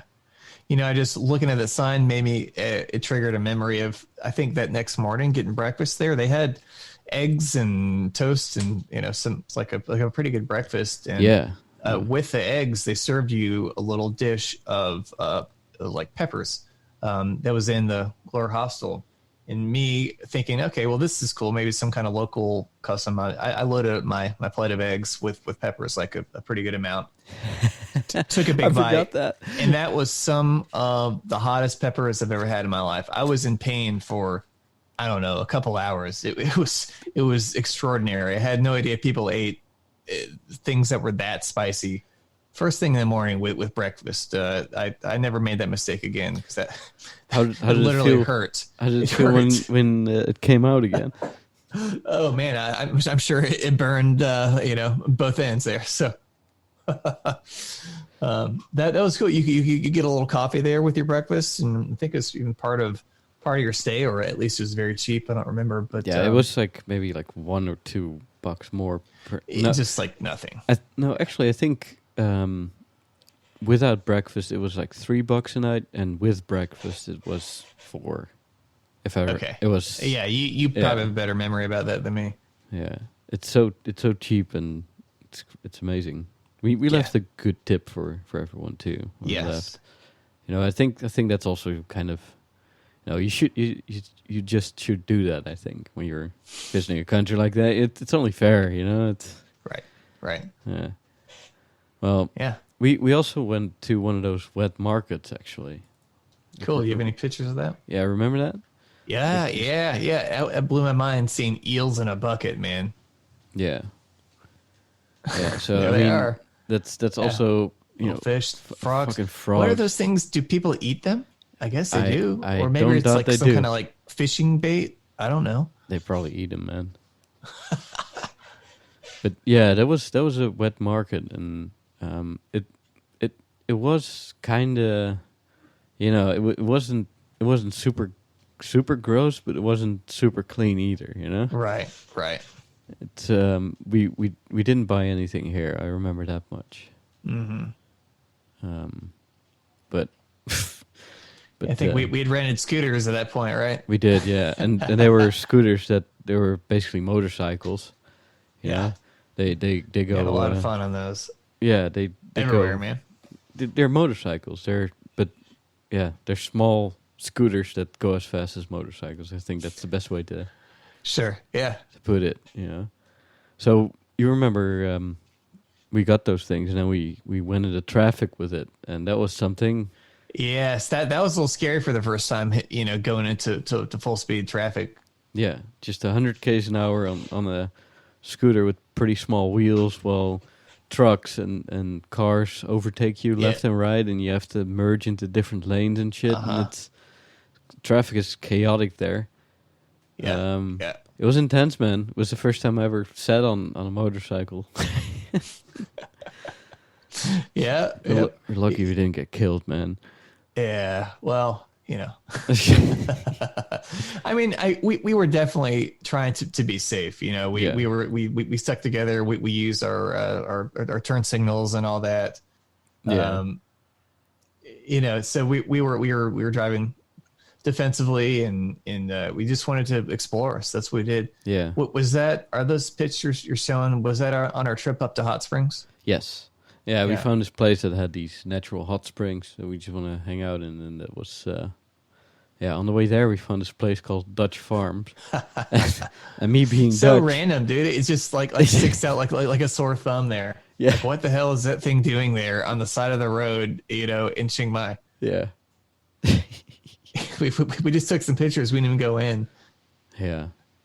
I guess it was some kind of like petting zoo for kids, I guess. That's what it looks like. It looks like a horse petting zoo. That's a great picture. I mean, I guess just depends on what you call great. But, imitating the horse. I was definitely having fun. Yeah. Yeah, driving on these things. Yeah, man, just being on those scooters on the open road, just driving and hanging out, checking things out. The hot springs. Yeah, that was cool. Right. Sippo Hot Spring, it was called. Yeah. Just in the middle of the woods, it was nice.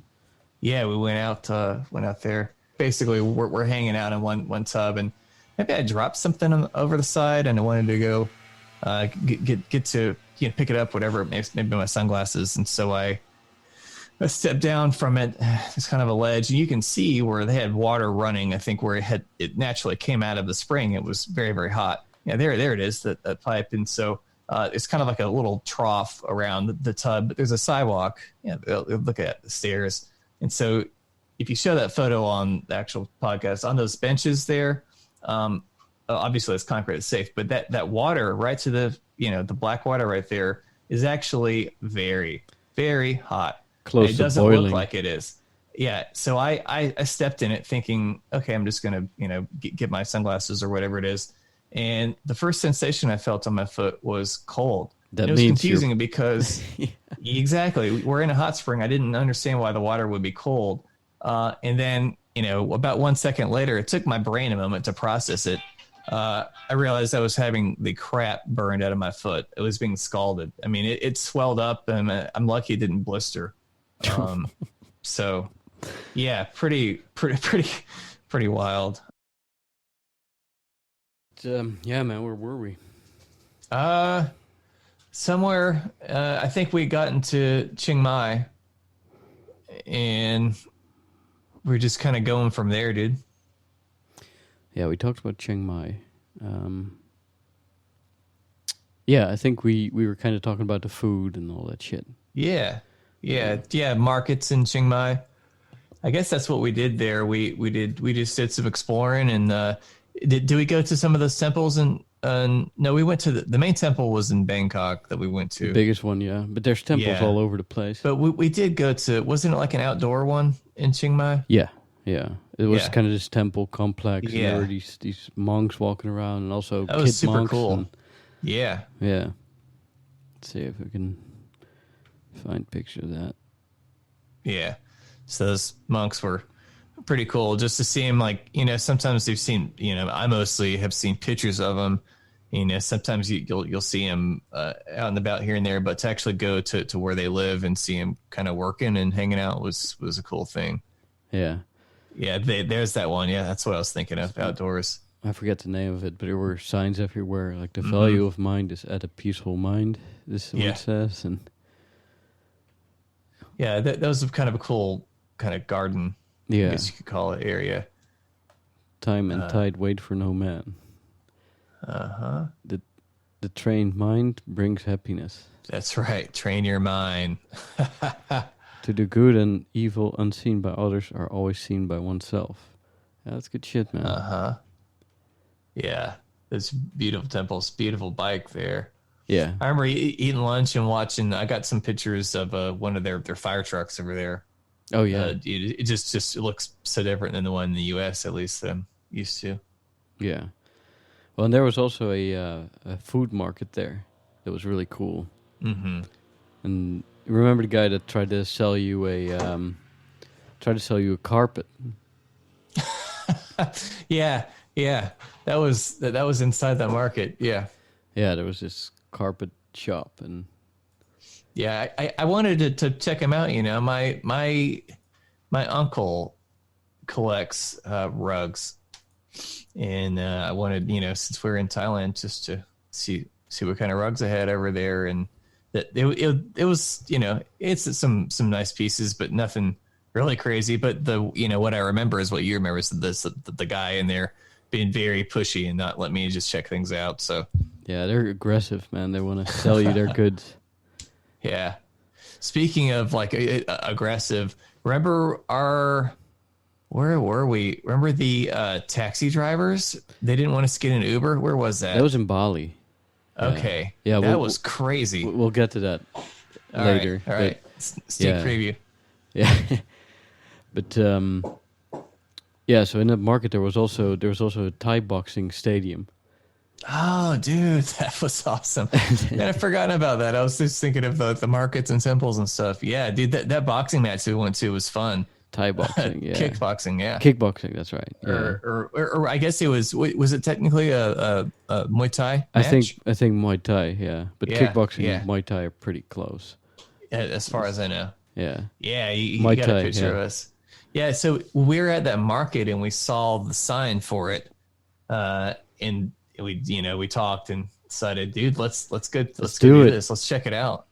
That's awesome, very exciting. So, And there were actually seven rounds. yeah, like different fights. Yeah, seven fights in one night, and it started with 115 pounds, 102, 115, 141, 118, and then the main card was 176. Yeah. It's the heavyweights. But yeah, like it started out with these two kids, and they beat the shit out of each other. I think they were like 12 or 13, and they just kicked each other in the head and shit. And This is crazy. yeah. Red and blue teams. Yeah. And remember, at some point, it was almost like a comedy bit. Maybe it was like an interlude, one of those fights. It was at number 5, that special fights. Yeah. Where like, It was like a a lot of comedy guys went out routine. at once. Yeah. It was cool. It's cool to actually be in. We had, I think we were nearly front row. I mean, it was a small like arena anyway, but we were very close to the ring. Yeah, we got some of the nicest tickets, which were like less than $20, and we were sitting ringside, and Right, which is awesome. yeah, and yeah, there's some good fights, man. The main fight was like this Ronnie Yep. Sitchimam from England, and one The of the champ. one of the locals, Mongkorn Pound Wu Hun. Yeah, I There botched you that, are. but yeah, just those were two pretty big dudes who beat each other up pretty good. It was Yeah. cool to watch. Yeah, pretty cool fight. It was just cool because I know that was the first boxing match I'd ever been to, in person. Yeah. Oh, we were. That was a good experience, man. Very unique experience. Yeah. Oh, you remember those headbands they're wearing? Just saw that last picture. Oh yeah. I'd forgotten about those. I think he took them off for the actual fight, but it was just a introductory thing. And they had the music going in the background, kind of like the nervous, like anxiety-inducing. Yeah, it was cool. Yeah. That's if you ever go to Thailand, go to a Muay Thai fight. And then we actually all went to a Muay Thai gym too. That was super cool, man. I still look back on that, and I was proud, man. I gave everything I had. We were so messed up afterwards. We found that juice shop outside and just sat down and just like breathed for an hour, and just to be able to walk to catch a tuk-tuk or whatever we were doing. It was no joke, man. Yeah, even just so for those listening, we just took it. It was just I guess it was billed as an introductory Muay Thai class. It was just a Muay Thai class, and we just joined in for one lesson. There were some advanced people there too. Yeah. We did some jump rope. We had to jump around on this tire. He showed us he could tell, especially me being a total newbie at it, but he showed us basically how to move your body to be able to kick and punch. And Muay Thai seems to be from what I remember, all about the kind of the momentum of your body to be able to swing the whole thing around, to kick. And well, that's all martial arts. You've got to put your weight into it. Awesome though. Awesome to do that. And hey, after he'd shown us so a few different moves of kicking and punching, and we tried him out on the punching bag, and then he had kind of a little makeshift boxing ring. At the very end of the class, he put one by one each person in the ring, and walked around with pads and had you hit the pads. And I was already pretty worn out, but I remember just like he was holding up the pad and he was like, punch it, and I wasn't sure if I could actually move my arms to even hit the pad, like much less with any real force, but just will my arms actually move? So that was a really cool experience. I mean, I really walked out of there like feeling more confident I could just handle myself in any situation. So pretty awesome, even if you're not really like into martial arts, just to feel better about yourself. If you really go in there and give it everything you have, it's pretty cool. Yeah. Well, that's why I love martial arts in the first place, man. It's just you just got to push yourself every time. It's every intense. Time, dude. It's intense. Yeah, man. I miss jiu-jitsu. I trained for, I don't know. You did jiu-jitsu? Yeah, I trained jiu-jitsu once a week, sometimes twice a week. But for, I don't know, not very long, 6 months, 8 months. It taught me a lot, man. It taught me not only a couple just moves on the ground, how to get around, but just to help me get in shape, help me feel more confident about myself. Help me understand what's going on when I watch fights, or how to kind of read people. And that was a great experience. I wanted to go back, but then the stupid coronavirus hit, and that's not happening for a while. So right, yeah, but I bet that jiu-jitsu is one of those sports that's gonna be not possible for quite a while. Yeah.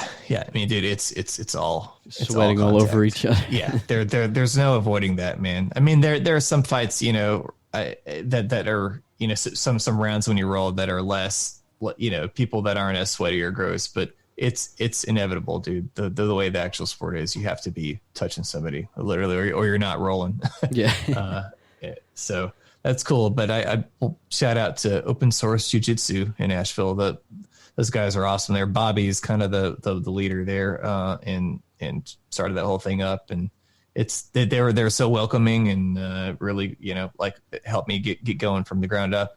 I've probably forgotten everything I learned now, because it's been probably 6 months since I've been there. But awesome place. Yeah.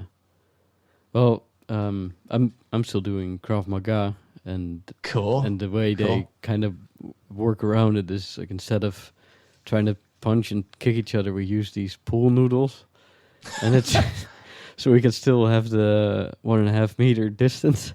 Okay. And it's super goofy, but it's kind of interesting because they kind of modify, like, all right, so we can pretend now we getting attacked. We attack each other with bats, and Okay. So it's Well, sure. You just make do, right? Whatever you can do. yeah. And we're still doing all the the push-ups and sit-ups and burpees and all that shit. Like you can do that with some distance and Right. Wow, that's cool. How long have you been training? well, off and on, like maybe I'd say 5 years or so. Wow, that's cool, dude. Yeah. It's great, man. It'll kick your ass too. Oh yeah. Oh yeah. Yeah, and the original lessons was like an hour and a half, and now it's an hour because different. The team is a lot smaller now, and with the corona and everything. But an hour and a half, it was basically just an hour of just crazy conditioning. Like push-ups, sit-ups, and jump squats, and all those fun things. And then when you're completely worn out, then you're gonna spar and learn techniques. And why then? You're right. Well, but that's the idea, Like if you're completely worn out, you still gonna be able to defend yourself. And yeah, it's true. Yeah, and that's true. The craziest, most tiring thing that we do is we do 2-on-1 or even 3-on-1, and you gotta oh my god, sort of like get away or move around the people that attack you and shit. Right. So that's always intense. And another good one is you hold a punching bag, and the other person punches it and kicks it with everything he has, and the third person has to try to keep that second guy back, try to prevent him from attacking the pillow. Oh wow, and that's some intense shit too, man. It sounds fun though. It's a lot of fun, dude. It's the best. Cool. Yeah. Jiu-jitsu is just ground fighting, it's just rolling. So that there's no punching or kicking. It's basically you get somebody into a position to where they tap. So it's they have their arm barred or triangled where they can't breathe or whatever. So yeah. Well, sometimes we do sparring too, and then it always ends up on the ground. But then if there's like a jiu-jitsu guy in there, he just takes you to the ground right away. Probably. Oh yeah. I don't have much of a chance against those guys, man. Jiu-jitsu is intense, man. I was just inspired by really in part by our kickboxing lesson in Thailand, and then I like to listen to the Jocko podcast as well. Yes. If I'm allowed to say that, but always talking about the jiu-jitsu. Hell yeah! So I was like, man, I have no reason not to try it. Yeah. All I could come up with is like a list of bullshit excuses that when I eventually I just had to kind of come to terms with it that I'm not doing it because A, I'm lazy, B, I'm scared, and you know what? I'm gonna fight those things. Let's get after it. Fuck yeah, get after it. Good. So, yeah, man. Honestly, it was a great experience for me, and I'm gonna go back. I got night shifts, so I transitioned from an AV job that was crazy hours, but generally I was free in the evenings to a job working IT to where I initially was on day shift, but they moved me to the night shift for a while, and I couldn't make the class anymore. So that's when I initially stopped, then went back for a little bit, and then stopped again because got busy and married and all this stuff. So yeah, those things can get in the way. But it's good. I'm going back. Hell yeah. Yeah, go martial arts. Dude, that's cool, man. It's cool to recognize, when people know what they're doing and what they're talking about. And yeah, anyway, it's an awesome thing. I never really thought I would be a guy that was into martial arts growing up, but I definitely love it now. So I think it's good for everybody. It's discipline, it's respect, it's it's great fitness, and it's useful to know how to fight. Yeah, for sure. I mean, the world's crazy. You don't know what's especially right now. Jesus Christ, for sure is. Yeah. Well, the thing is, it's like I look at it like something you have in your back pocket. Like on the daily, it's good for you. It builds confidence. It builds fitness. It's intellectually challenging too to when you're using your body and learning what to do if someone does this to you, or how to get out of this, or how to attack from this position or whatever. but also in the daily life, if somebody wants to cause trouble, then I know how to actually handle myself. Right. So it's something that I don't advertise. I don't brag about. I don't talk to most people about it. But if something were to happen, I would at least be able to like hopefully stop the attacker and get away. That's it. Yeah, it's good shit. Yeah, for sure. Maybe we can throw this on one of the pictures on the here. But I did a jiu-jitsu charity tournament dressed up like a caveman. There's some pictures of Alex and I there at Ben's Tune Up in Asheville. You actually did a tournament? I did, and Holy shit. Yeah, I mean, it was a charity tournament, but but you're still rolling with someone, right? Still very much a newbie. Basically, I got 2 rounds. I got my first fight. I got paired with a girl who's probably 50 pounds lighter than me. And I'm not really a huge dude anyway, so it's a pretty small girl, and I was able to tap her out. So it's not really fair, good. I think. Well, it's not exactly. I was like the next up on the food chain. So they try to pair people with people roughly equal to them if they could, and there's nobody else. Like I guess above me was somebody else that got paired with another person. So the only person, it's just the way that the pairings were. I guess I was the next least best person. So I got paired with her, and I was able to win that match. And then the next person, the way the bracket kind of worked out, was a dude who was, I don't know, maybe 50, maybe another 100 pounds than me, plus another 2 years of experience. And he folded you up like a lawn chair. He threw me around like a rag doll. I got like tossed from one end and then choked out in like 30 seconds. So wasn't my best moment, but I went in there and gave him my best. So I was still proud of that. But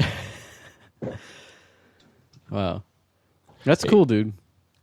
But I think the cool thing about jiu-jitsu is you can actually spar pretty hard without actually hurting each other, right? I like that. Yeah, dude, you can absolutely go 100%. You don't want to spaz out to where you hurt your opponent, but you can, as long as you understand, like once they tap, you let go. It's a built-in safety measure. So right. And you're not punching each other in the face, so you can absolutely go hard. That's cool. Well, especially if you get just cool people to train with. Yeah, your training partner definitely has a huge impact on your experience there. Each time, So. Yeah, it's different. Before I did Krav Maga, I did a couple of years of kickboxing in college. Cool. And yeah, it was cool too. And that's where you wear shin pads and gloves, and you got a mouthpiece and a cup. Yeah. But you know, if you go spar, you do kick and punch each other in the head and on the leg and shit. And one time this guy just like punched me in the side of the head, like right on my ear, ruptured my eardrum. Oh, dude, that sucks. And it was sure hurt too. Oh, dude, it's I went to the ground. I just like I went down like right away. Yeah.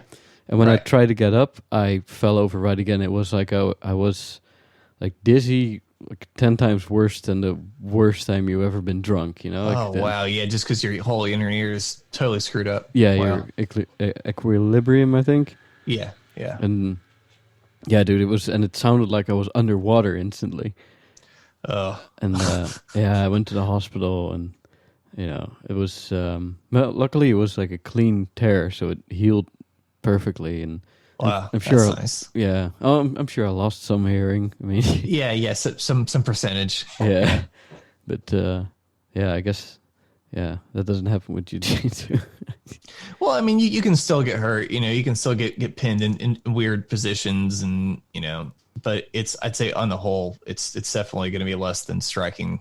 Anything with striking. Although some of those arm bars look nasty, though, man. They are, and but it's part of your as an opponent, it's part of your job. Whoever you're rolling with is to like pay attention and try not to actually, like you want to pin them and get the arm bar, but like once you get it locked in and you can feel, especially when you get some more experience on it, you can feel when you have it locked in or not. and then you just, like the guys that I would train with that were more experienced than me, which is most people, could tell when they had it, and they would kind of like hold it lightly and then start tightening it slowly. Like they're like, dude, I have it. Are you going to tap? Basically is what they're saying. And, but there are ways you can kind of roll your whole body around and get out of an arm bar sometimes. Depends on like how well your opponent, like how much control they have over the rest of your body, if you can move or not.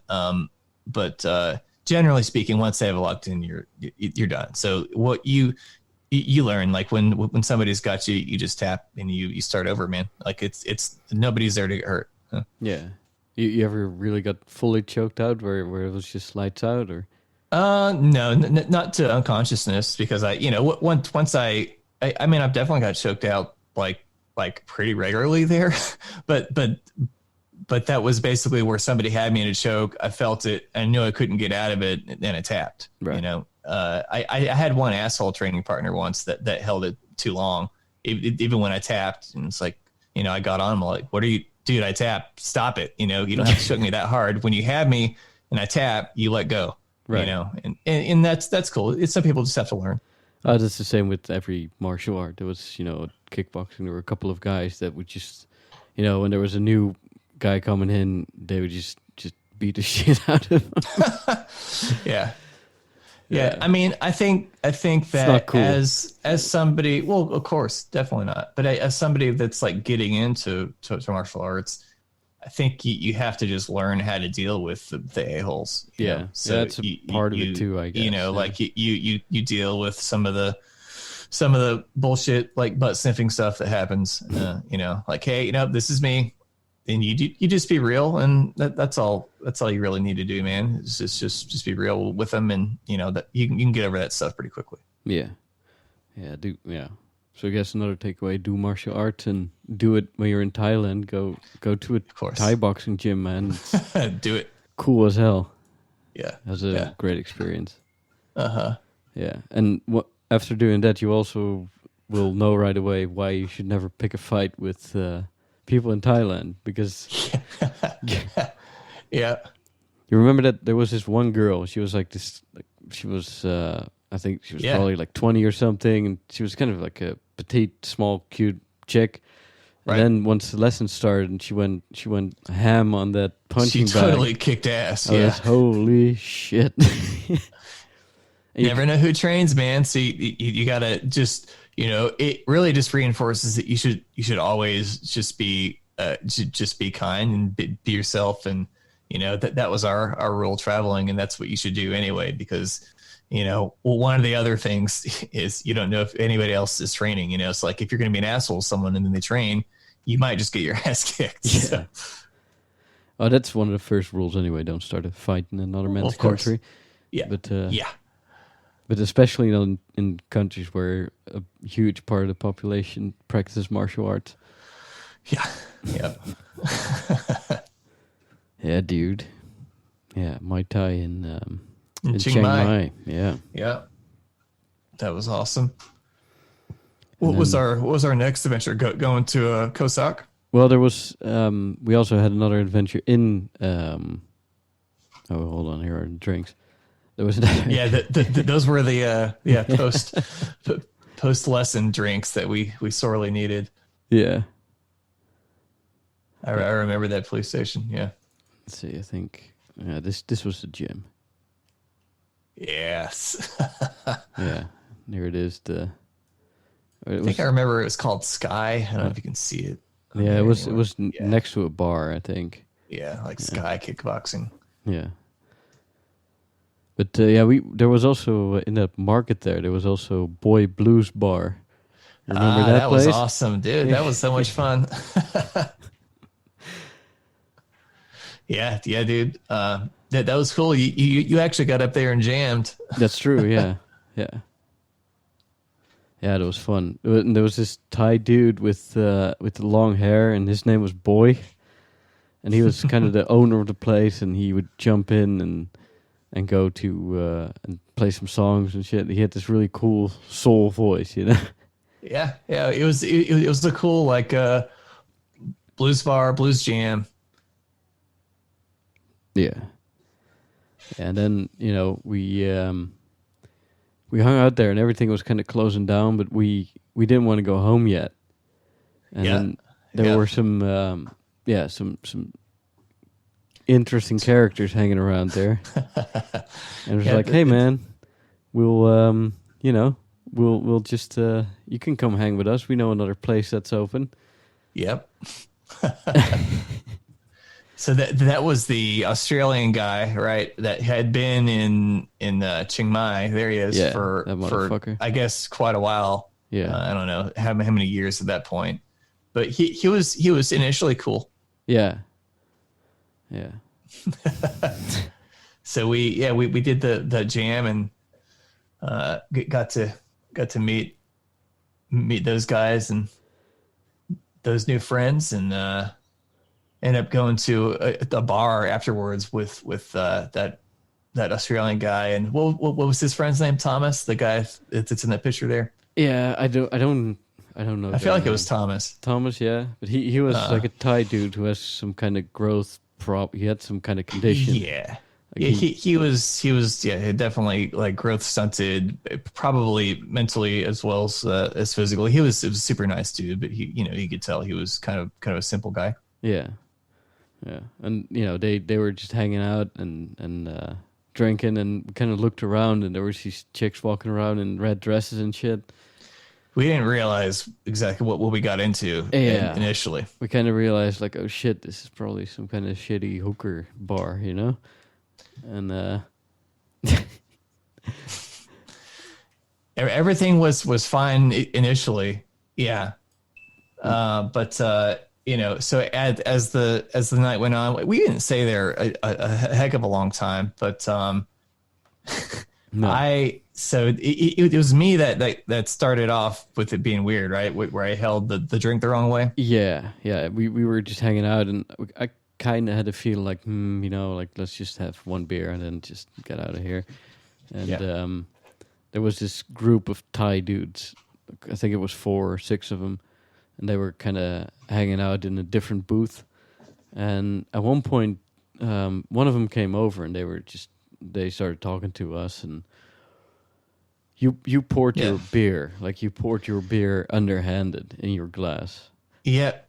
I don't know exactly why I did that. It's not something I normally do. Maybe I couldn't reach, or something in my way or something, but I didn't think I wasn't thinking about anyone else besides just pouring my beer in a glass. And so I did that, and I don't know. I guess it was one of those other dudes that were looking at us that said, "Hey, don't do that."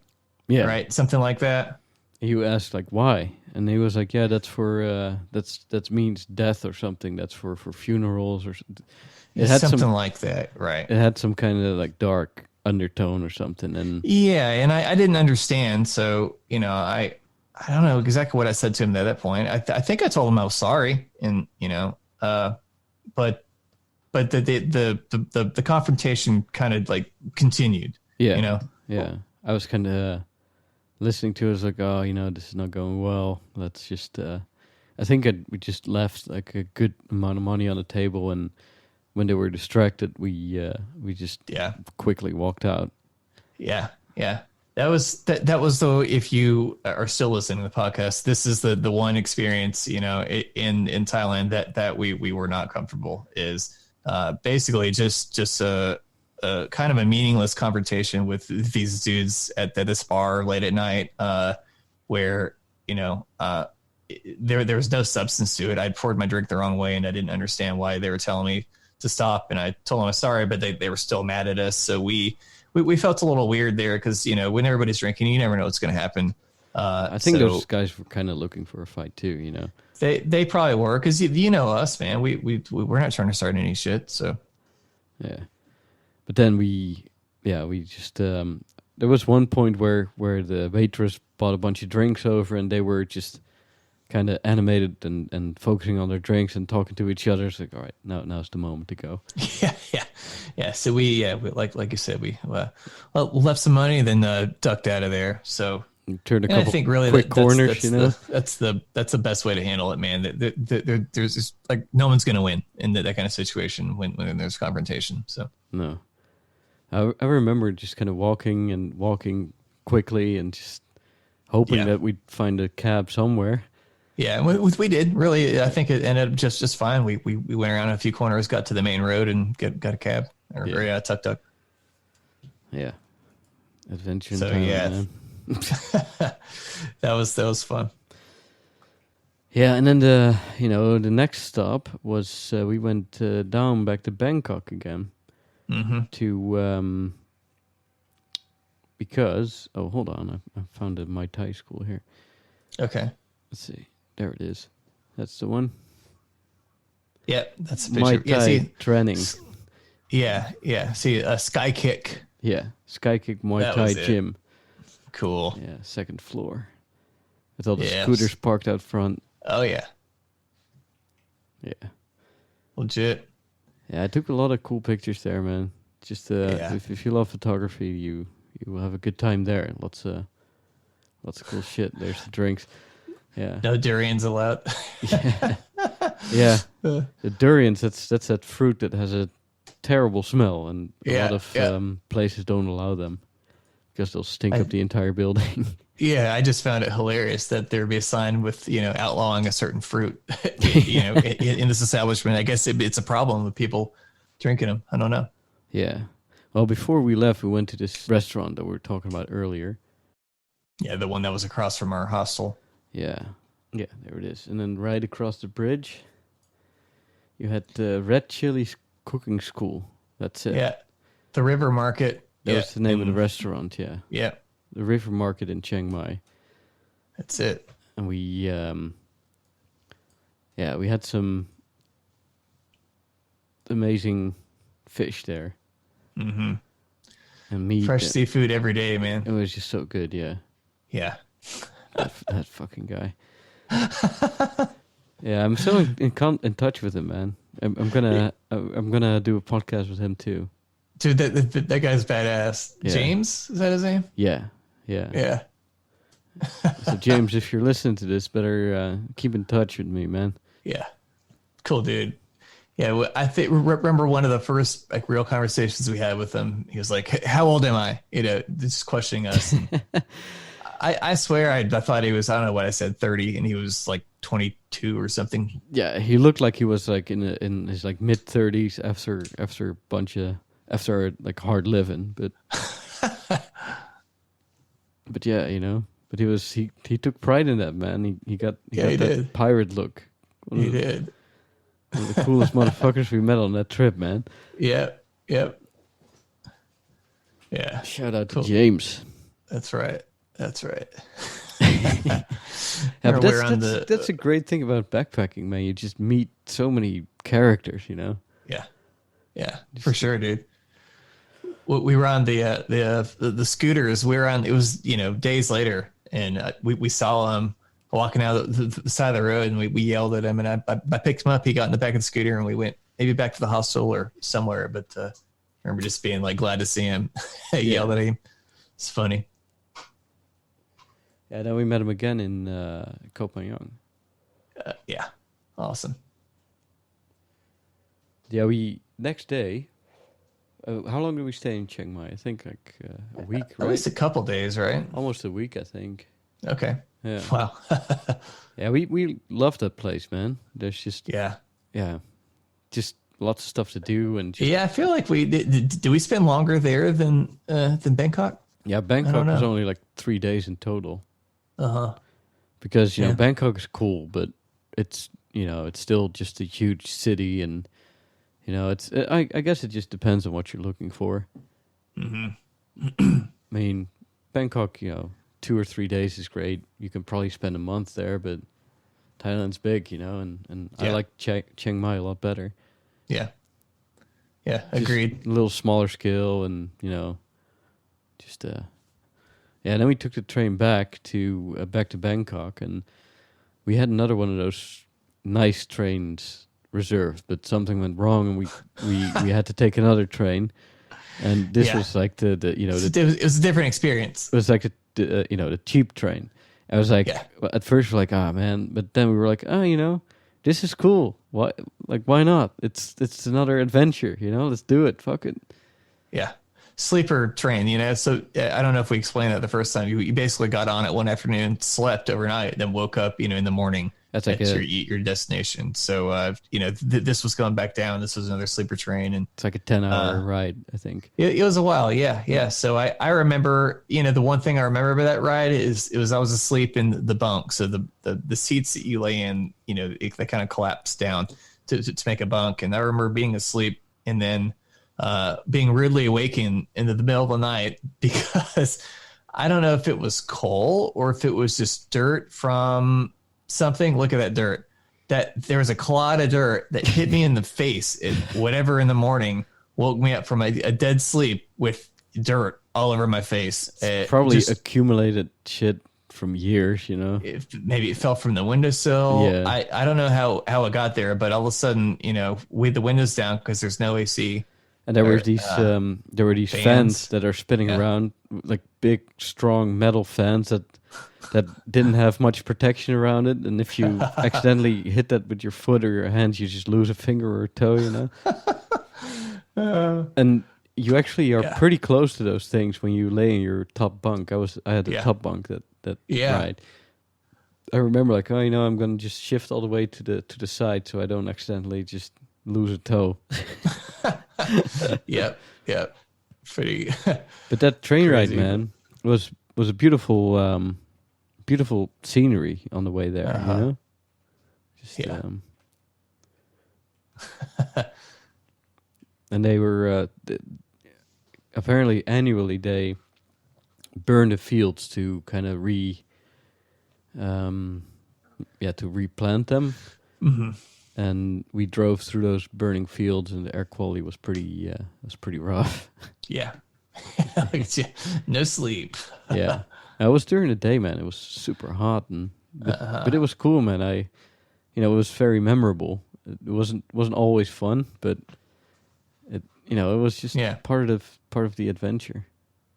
Yeah. Call those dogs. Yeah, it stopped in these small towns called Khun Tan, and you see these stray dogs hanging around the train, and just really interesting, cool scenery, you know. Yeah. They're gonna sleep. Yeah. Well, we did take some naps, but you have to, man, when you're adventuring all over the place. And then at one point the train stopped, and everyone stopped. And remember that when we were in the train station, and it was we're wondering what was going on. And apparently it was like a 2-minute silence for the king or something. I think it was something like that. That makes sense, yeah. So that was kind of interesting. And man. Then we rode back into Bangkok, which is a pretty surreal experience at night, you know. You look at the window and you see like scenery you've never seen before, you know, those outskirts. Mm-hmm. Like Samson Station. Right. Yeah, dude, it was. You drive back to the main station where you go past all the people having their little grills out in their homes right next to the train tracks. It's interesting, man. Yeah. And then we took the next train down to Champhon. Okay, yeah. We refer to that as Champhon. And I think we did some karaoke there. Yes, that was funny. I remember you sang some Guns N' Roses probably. I think I sang SDP. Some Temple Pilots. Oh yeah.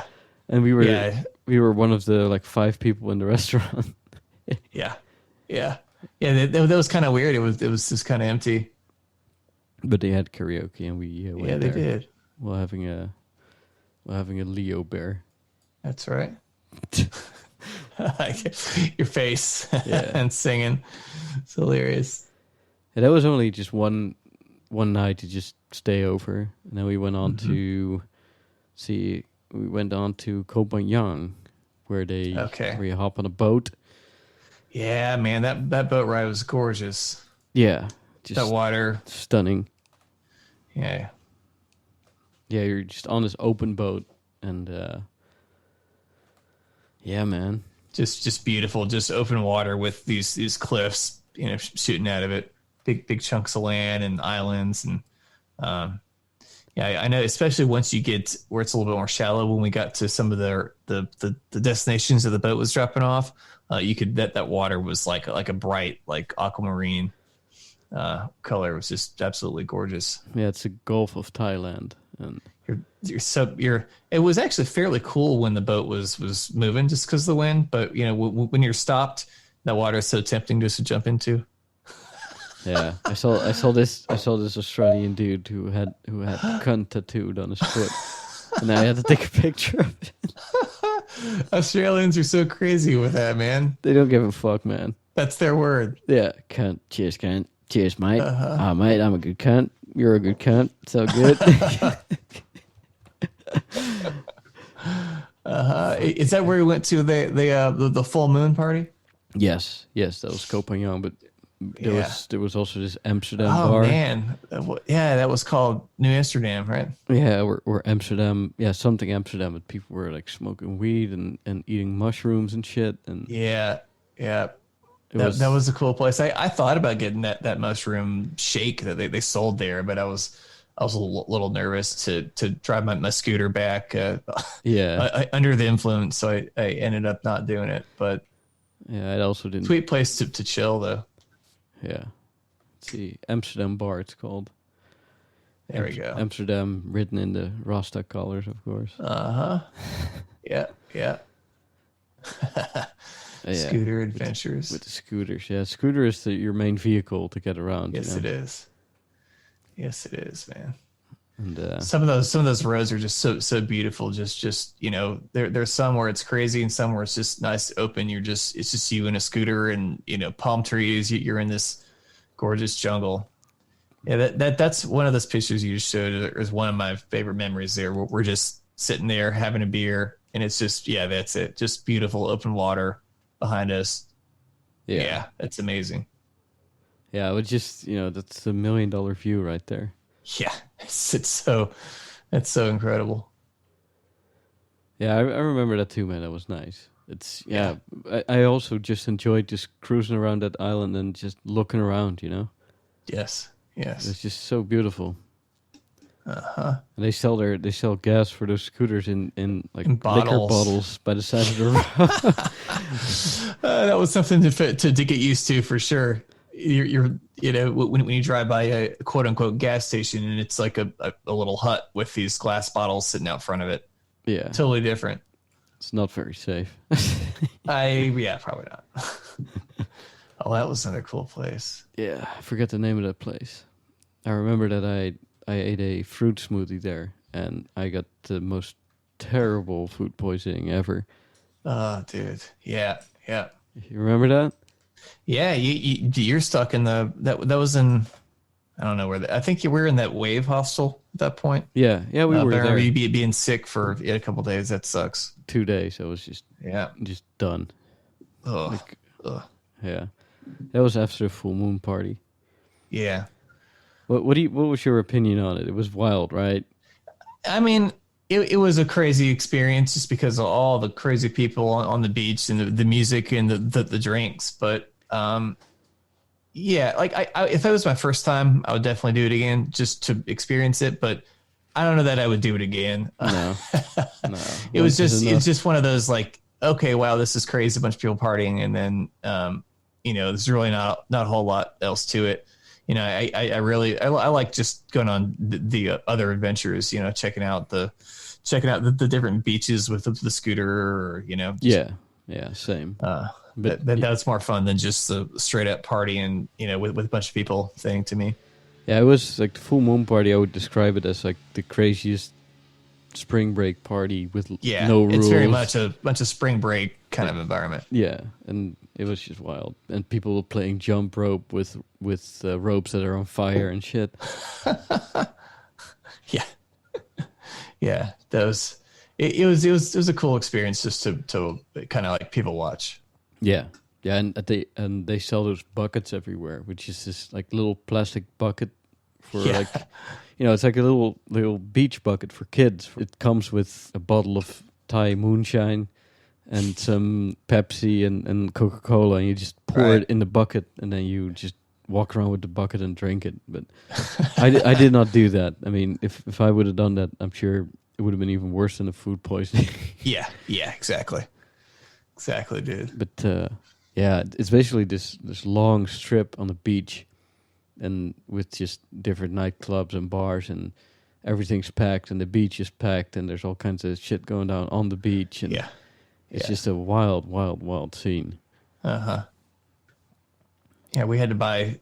Do we have to buy tickets? We had to get like an armband for it or something, wristband. Yeah, no, I think if you just get to the entrance, you pay like $5, and get in. Yeah, they lit the name of it on fire. Pretty crazy. All kinds of shit with fire and electricity wires running over the beach. Yeah, I remember looking at, just from my like work experience, looking at the sound system and the electrical and the power amps, and looking at it just like, wow, this is strung together, but it is working. I'm sure they have to replace pieces all the time since it's out in the salt air, and I'm sure the equipment's not really well maintained, but it's cranking. It was just like music, like club music blasting so loud. It was like you could tell they had some blown speaker cones in there too, just like distorted. Bzz, bzz. It's like, whatever, man. Yeah, that was the thing. Like, the nightclubs were kind of competing against each other with the volume, so everything was just loud as fuck. Yeah. It was just wild, but once was enough, Right. I think it's every month, and every month like some tourists drown or eat a bad batch of pills or something, Something, yeah. Too much. There's always a couple casualties from the full moon party. Yeah. So, yeah, that hostel that we stayed at, that was the Wave Hostel. Yeah. Yeah. That was a cool place. I remember our bartender, Sonny. Yeah, from Los Angeles. Awesome, dude. Yeah, it was cool. They had their own bar at the hostel, so you just roll out of bed, and walk up to the bar. Roll to the bar. Sometimes. What's up, Sonny? Yeah. There he is. Super cool, dude. Yeah. He always took care of us. Yeah. Yeah, and you can have like any drink or any cocktail you want, and nothing costs anything, It was cool. Thailand is a good place if for drunks. Yeah. I'm pretty sure when I got back, I detoxed for a while. So. Yeah, I took it easy after that trip. That's for sure. Yeah, it's beautiful trees. Yeah, you took those pictures while I was just like this in bed. Is that you? Oh man, that sucks. Yeah. Big burgers. Fucking big burgers, son. Yeah. Oh man, the delirium. Yeah. Yeah, and then you got that scooter. We got scooters, and you wiped out. Like you took a corner too fast, I think. Yep. I was trying to meet up with you at a restaurant, and I was using my phone to navigate, and it was dark, and I was afraid of getting lost, so I was looking at my phone, just looking at maps, honestly, on the phone, and all of a sudden I realized, looking at the phone map, that I had a sharp left-hand turn, what looked like pretty close in front of me. Then I looked up, and I knew I was screwed. I knew I was too far forward, to go left. So I turned left anyway. I leaned the scooter over as far as I could, and there's a term. I'm not enough of a bike guy to tell you what it is, but it's when you gently kind of lay it down further and further until you hit the ground. But it's like the most, as far as I understand, the most like graceful way to fall off your bike at speed. Okay. and so that's what I did. So the bike just basically slid out in front of me, and my eye just kind of tumbled down to the left. And really, I did have some pretty good scrapes there. But overall, I came out fine. Like my phone, I kept it in my left hand the entire time, since that was my lifeline. I couldn't call people. I would have been lost without it. So as I fell, I held out the phone in my left hand, and so my phone was fine. My head never hit the ground because the way I kind of went down and tumbled. I really just had some scrapes on my left hip. I think that was the deepest one, and then like elbow and knee. Yeah. Yeah. So that did kind of suck to deal with that in the middle of our trip, just because I had to kind of keep bandaging it up, and I couldn't get in the water. Yeah, I didn't want it to get infected. I was very concerned about that. In that environment, it's like a jungle environment, and it's So for being kind of an idiot, I got lucky. Like doing it again, I probably would have done the same thing. I was trying to see where the hell I was in the on some dark road in Thailand and at night. So I'm just lucky that I got off as undamaged as I am. So so texting and driving on scooters especially bad. Don't do it. It's probably better just to pull over. Don't do what I did. Just if you're not sure where you are, don't look at the phone while you're on the scooter actively driving. Just pull to the side, look at the phone. Next time. Yeah. Oh well, I mean, I was just happy you didn't break anything, Yeah, me too. I mean, dude, that easily could have gone a lot worse. So. Yeah. Well, then, after that, we chilled for a couple more days. I remember that restaurant where you showed that picture. I had some really, really good curry there. Yeah. It was kind of a fancy hotel restaurant. It was also pretty expensive, I remember. It was, but it was just beautiful and great. Mm-hmm. And we went back to the Magic Wave. That's what it's called. To the Magic Wave. That's right. Yeah. Yeah, that was an awesome part of our stay.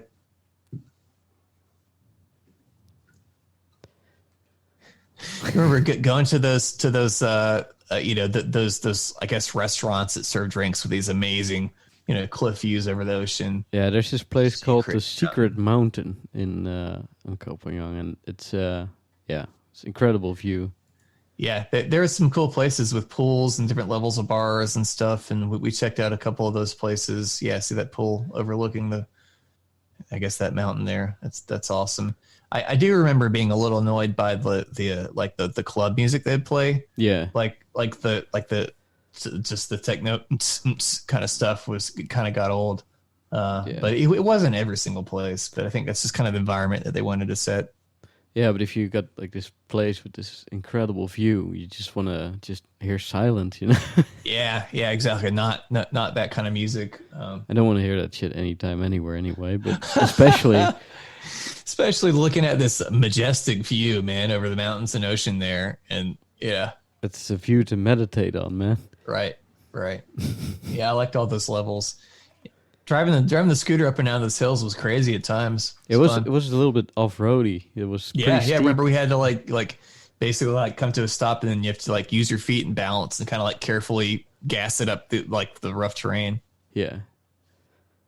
Koh Phangan was just great to drive around, and one thing that was also interesting to me is that they just burn a lot of their garbage. That's how they just take care of their shit. Trash truck, or maybe they have landfills too. I don't know, but so some days the air quality was pretty bad because all the burning of everything. Yeah, if you burn trash all the time, remember that waterfall? We hiked to that thing. That was beautiful. Yeah, I think that was like a long exposure shot you were working on there. Yeah. This is, you can see the water. Yeah, it's awesome. Yeah, dude, it was a pretty gnarly climb too. Yeah. That's what I like about places like Thailand. There's no waivers to sign. There's no there's no railings. That was cool. You just gotta take care of yourself. Like, all right, so apparently people think we're adults here, so we just gotta think for ourselves instead of putting up stupid signs and shit. Yeah, exactly, dude. Yeah, and on the last night, I remember that you had to pay damages to the scooter. Yeah. How much was that? Not honestly, it wasn't too bad. Our hostel, the owner kind of vouched for me, and basically there was some scrapes along the left side of it. Maybe some a piece of plastic was broken, but that was it. So I think I got off pretty easy. I don't think it was more than $100, $200. For wrecking a vehicle, it's nothing. Yeah. Well, you didn't wreck it though. right. Yeah. For laying over. Whatever the right term is, like I said, I got lucky. So It's mostly cosmetic damage on the scooter, I think. yep, exactly. Yeah. So yeah, dude. There he is. Yeah. What was his name? He was a cool dude. Yeah, and his wife. Whew. Yeah. They both they both ran that place. Yeah, they did. I think they were like he was Belgian, she was French. I think that sounds right. Yep, I remember he was definitely Belgian. Yeah, she knew she was good looking too. God damn. Yeah, that was a good bar. It was a good bar and hostel. Yeah, the Wave Rock. Definitely was.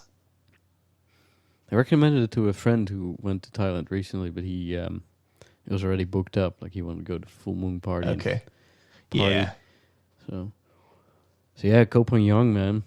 And then we left early in the morning. I remember that. It was just a beautiful morning. See the sunrise at the harbor, and just bought some waters and snacks and got on another boat. Yeah. And then the next stop was Khao Sok. Yeah. Yeah. So we were on this boat off the island, and it was just another very scenic, beautiful, gorgeous boat ride. Yeah, man. There, danger zone. I remember that picture. Yeah, there was this sign like do not reach the fences, danger zone, and it was just kind of made me instantly think of the Top Gun movie. Exactly. That and I think even at the time that cartoon Archer had come out, and there was danger zone references about that too. I remember thinking it was the funniest crap I'd ever heard. Yeah. Yeah, look at that fist. Good shit. Yeah. Well, one thing this reminds me of. You remember that guy selling the bracelets in Chiang Mai? Yeah. Let's Oh see. my gosh, you have that picture of all of them. Yeah. I'll just read. Yes, I'll just read go some for of it. them. Yeah. I fuck gay. Rain my cunt. Pussy salad. Dr. Dick. Pussy pizza. I love whale sperm. Monkey fist me. I love boom boom. Tongue my cunt. Dick juice. I love big tits. Just the most Fuck offensive off. stuff that they could think to put on there. That's what was on these little crappy like cloth bracelets. So we were at a bar there hanging out, and this guy just walks up. He's just selling his bracelets. Just walks up and asks us if we want to buy anything. You shit cunt. Big tits. I come fast. Donkey dick. I love dog AIDS. What the hell? Yep. I love fat cunt. This cunt. I love my life. Eat shit cunt. I eat jizz. Mister, take a shit. Yeah, so you can buy those bracelets there. And I think I got one that had Dr. Cunt on it. Yep. Did you buy a bracelet there? I think I did. I can't remember what I got. It wasn't any of those though. God. Oh my god.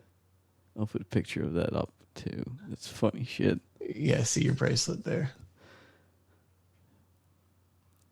Yeah, this was this our adventure we went to that natural cave? Yeah. So after that's seriously one of the most awesome experiences we had over there. Yeah. So after we left, so there's another Thailand tip. If you ever go there, there's lots of funny bracelets that you can buy.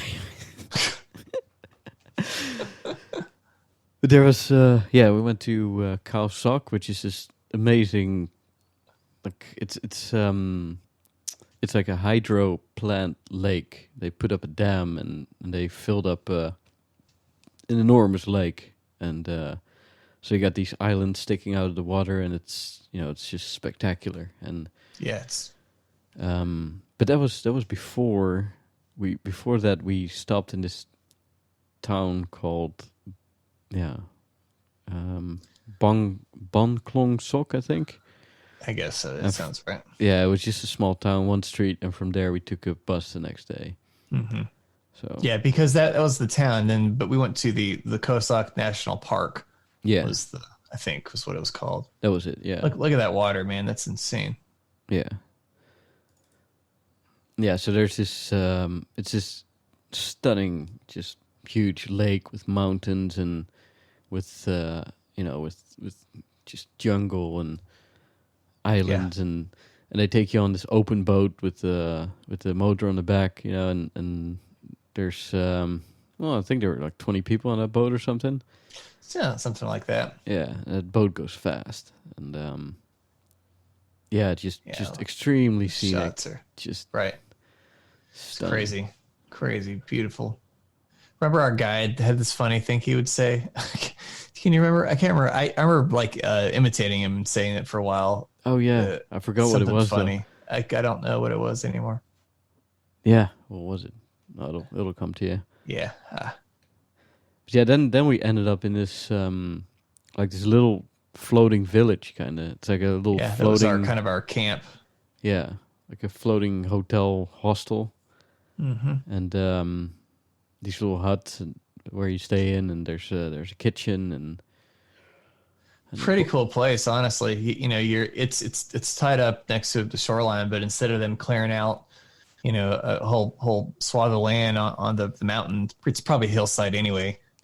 They just made the entire camp floating, so they had logs lashed together with dock on top of them, and then houses, so that each person, each group of people has a little shack, I guess, that you slept on. The whole thing is floating, so it was very cool. They made you breakfast there, took you on a couple adventures, or we went on like a sightseeing kind of adventure that night in the boat, and we saw some monkeys and some of those I got something like a toucan, the bird where it had the big old beak. yeah. They cool. also took us into the jungle a little bit. Yeah. So that was cool. Yeah, I guess that's where maybe it was that next day where they took us into that cave where we had to wade through the water. Yeah, so is that the entrance of it? Right it there? is, yeah. So there's this cave, which is filled with water basically, and you just climb through it, and it's narrower than I thought, and you're basically up to your, at one point we were up to our necks in water, in a cave. It was cold water and there was enough light to where you could see forward in front of you, but not down into the water. So you're just wading through cold water. At times it's only up to your shins or so, but other times it went up to your neck.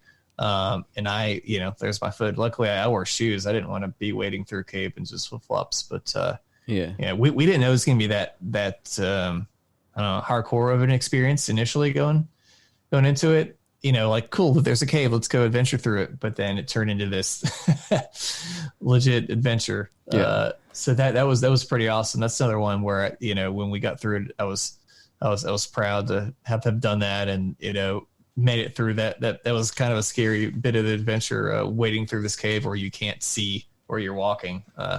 Pretty crazy. Yeah.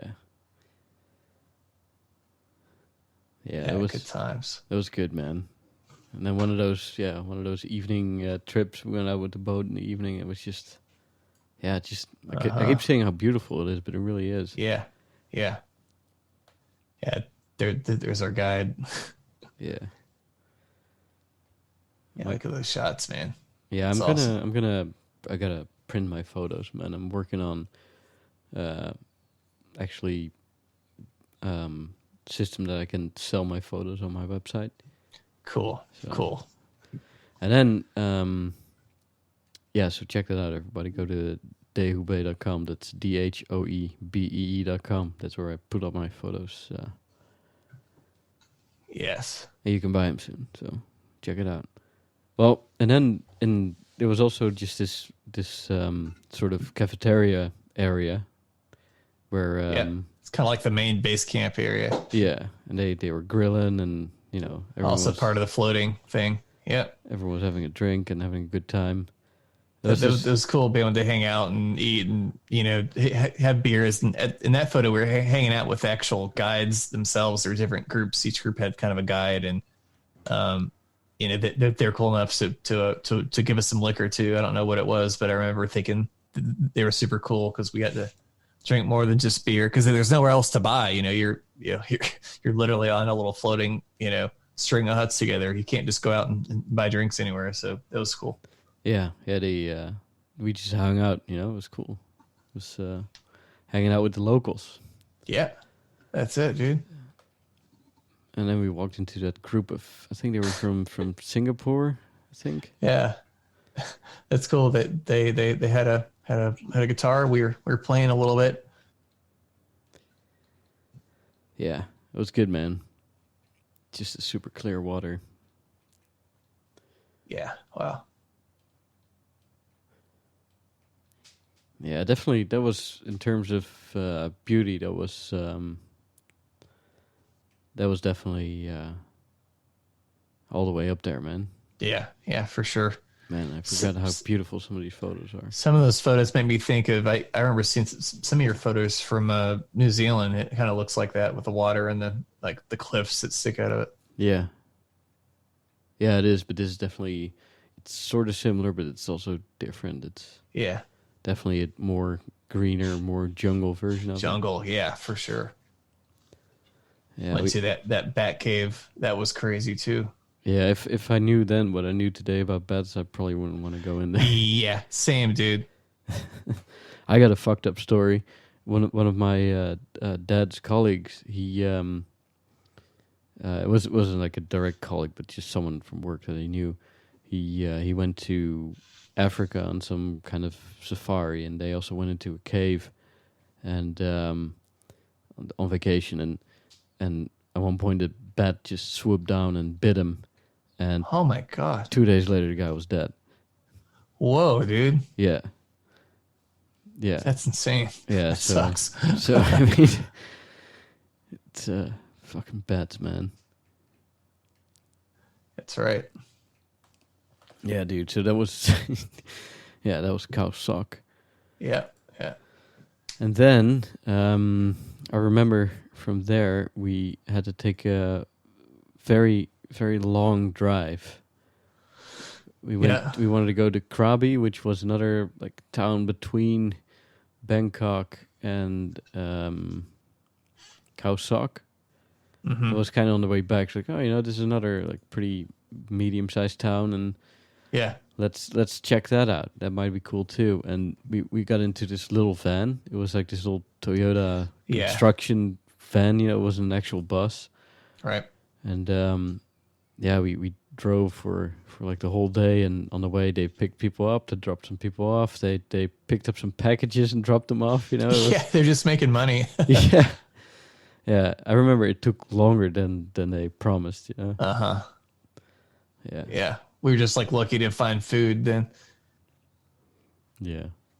Krabi was all right. Remember that guy with the throat tattoo? Oh yeah, that guy's hardcore. Yeah. Yeah, I tried to send him the picture, but he wasn't too interested. Yeah. I remember those two chicks that showed up. They were like, I don't know what they were up to. They were like stewardesses or something. Yeah, no good. Yeah, dude. Old West Bar and Restaurant. That was the name of the place. Yeah. They were playing like tic-tac-toe or something. Yeah, some kind of game. Yeah. That's a cool shot with the street lights being held by the statues. Yeah, the street lights and some interesting statues. Yeah. The elephants. Uh-huh. Yeah, it was another interesting town, but 1 half day was enough. Right. Yeah. There is no we in food. Like what the hell does that even mean? Don't share, I guess. It's funny. Yeah, that we found a little store, like a electronics store that had just off-brand, just knockoff imitation gear with funny names. All the names are all messed up. Yeah, Fanny. Sockets vertical secure. Yeah. It doesn't make sense. JG. Or JG instead of LG for an old TV. Yeah, it's funny. Fancy dress shirt by Maggot Classic. Maggot brand. Yeah. What the hell? see. Hot dog trophy adventure wear. The legend in adventure. Oh, I love it, dude. With a pickup truck. Funny. Yeah. Let's see. Hot dog trophy adventure wear. Inspired by A.A. Miles. Nature pure, culture alive, adventure 100%. That's right. Adventure 100%, man. And now I'm kind of... I wish I would have got it. Let's see. Levi. Levi instead of Levi's. Yeah. That's awesome. It's like a nice... Oh, it looks like a nice pair of jeans for like $5. Yeah. I mean... Yeah. There you go. Super DNM. Super instead of super dry. Okay. Yeah. Life's Club. Original riveted. Yeah. World's finest. Yeah, man, I love seeing all the different kind of Toyota vehicles. That was looks like a Fortuner. I'm probably saying that totally wrong. Fortuner. Yeah. Yeah, they have different models in Asia and Australia. Yeah. Cool. It's a kind of it almost looks like the Lexus sort of dolled up SUV they have. It's definitely about a 4Runner size though, so it's a little smaller than the full size Lexuses. But I just thought it was cool, being a 4Runner guy myself. So I remember you were fascinated by the Toyotas they had there. Yeah. It's different models. Yeah, I would, dude. It would be amazing to drive one of those over in the U.S. because nobody else would have one. Yeah. Well, maybe you can import it.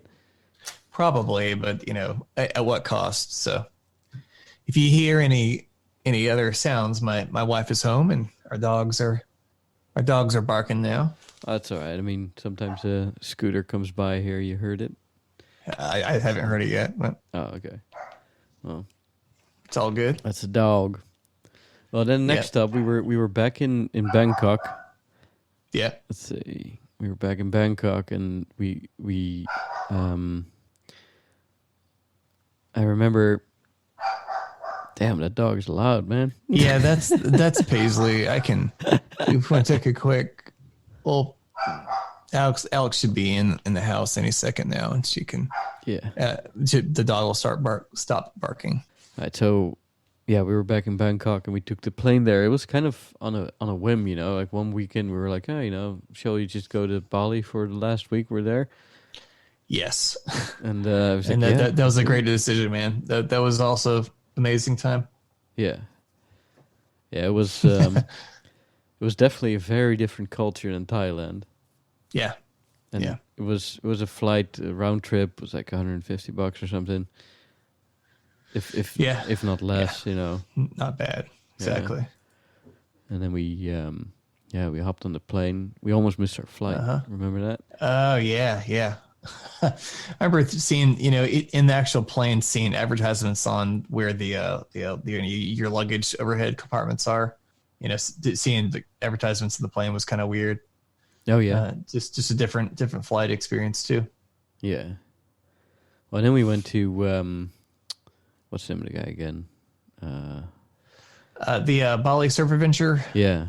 Koyo, I forget. think. Yeah. Koyo, yeah. We just stayed with him, with his family, basically in his family home. And they had a couple of rooms there that they rented out, and it was just Bali has a couple of very touristic spots, whereas there's just tons of hotels and hostels, and this was just a little bit out the way, and it was kind of in the countryside. It was nice and quiet for a change, we kind of wanted that too. And, for being in the craziness for a while. Yeah. And dude, we just went surfing there, and they kind of rented us. They could just basically take care of everything. Just want some scooters? Just ask them, and they'll just take care of it. And yeah, it's pretty cool. Like getting to stay with a local, kind of like an Airbnb. Actually, was it Airbnb? I think I booked it through Airbnb. Yeah. Pretty cool. I'll link to the place too. It's had a great experience. Super nice guy, super cool dude. Yeah, kind of showed us around town. I remember we found this restaurant right off that had like some fresh like the health shots, like ginger and wheatgrass and stuff like that. Oh yeah. That was fun. And we when we were there, it was some kind of Holy Week. Yeah, that was crazy. It's like White Week or something it was called, I think. I can't remember what it was called. Wearing white clothes. Yeah. And there were these, we actually went to a ceremony, and that was intense, man. Yes, it was, dude. With with the crazy masks. Uh-huh. And, yeah, you should show a couple of those photos just so people can get to kind of a glimpse in that. We were lucky because we were staying with local guys. We actually got, we were allowed to go there. I don't think we would have been allowed otherwise. No, we were the only tourists there too. We were just kind of sitting on the sidelines, and we put on these traditional outfits. Yeah, and and then there were there were a couple of people who were getting possessed by spirits. Remember that? Uh-huh. Oh, yeah. And they just started screaming, and other people had to hold them down and shit. And then the guy with the sword who was trying to sort of stab himself, but like the spirit in him held him back. You remember that? He was telling about that. Yeah, that was freaky. Yeah. Yeah. So it was an intense scene, Mm-hmm. And, yeah, with the with the dragons and kind of like monsters and. Yeah, I'm sure there's each one of them has a name and a story. Yeah, I think Bali has its own brand of Hinduism. That's cool. Yeah, very cool. And maybe it was the next night there was a parade in the streets we got to go to. It was kind of like a party parade. Yeah. There were like monsters going through the street. Yeah, there are basically like floats. If you think of a of a parade but they were all hand marched, so all the floats had poles sticking up from all the edges, so that way you could hold them and marching through the streets, and that was crazy. Yeah, there's also surf lessons. I saw one of those photos. That was a lot of fun. Yeah, we went surfing. Yeah, it's great surfing there. Yeah. Yeah, getting to ride a scooter through those streets was pretty wild, with everyone honking. Remember all the beeping going on, and you use the horn as kind of like a heads up that you're going to make a turn. Yeah, it's totally different use of the horn. So it's pretty thick traffic with everybody riding their scooters and beeping around, and pretty intense. It was fun. Yeah. And again, those are not your the scooters that from in the US or Europe, like these things they're fast. They go like 100 Ks, like 60 miles. Yeah. Some delicious food too. Some good local restaurant. Yeah. That's the cool thing, man. You can just get great food by the side of the road, and that religious stuff was interesting. Definitely not your usual experience when you're on vacation. And then one thing we also had to do, of course, because one of the several things that Bali is also known for is that Luwak coffee. So you got these. They're kind of like possums. They're sort of cats, I guess. And they're like little. Yeah, how would you describe them? They're just cat-looking creatures, and they just eat coffee beans, and then they digest them. And then they shit them out again, and then then they clean those beans off, and then they make roast them and make coffee beans of them, and pretty crazy. Yeah, I always wondered like who figured that out for the first time, like who thought let's just dig through the shit and pick the coffee beans from it. Yeah, it's pretty nuts. But we had one of those coffee cups, and it was. I remember it being expensive for even for Bali standards. It was. Well, we were in the touristy place, so it's a guy roasting it. Yeah, at least for show there. That's kind of cool. Yeah, roasting it in a big cast iron wok. Yeah. And it was good coffee. Did it like blow your mind or? No, I thought it was cool, but it didn't change my life. Yeah.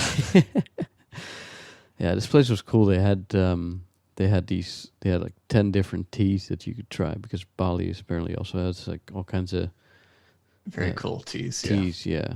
So like lemongrass tea, ginger tea, of course, all the known ones, but the rosella tea and, ginseng coffee, Bali coffee, cocoa spice. It was just really cool.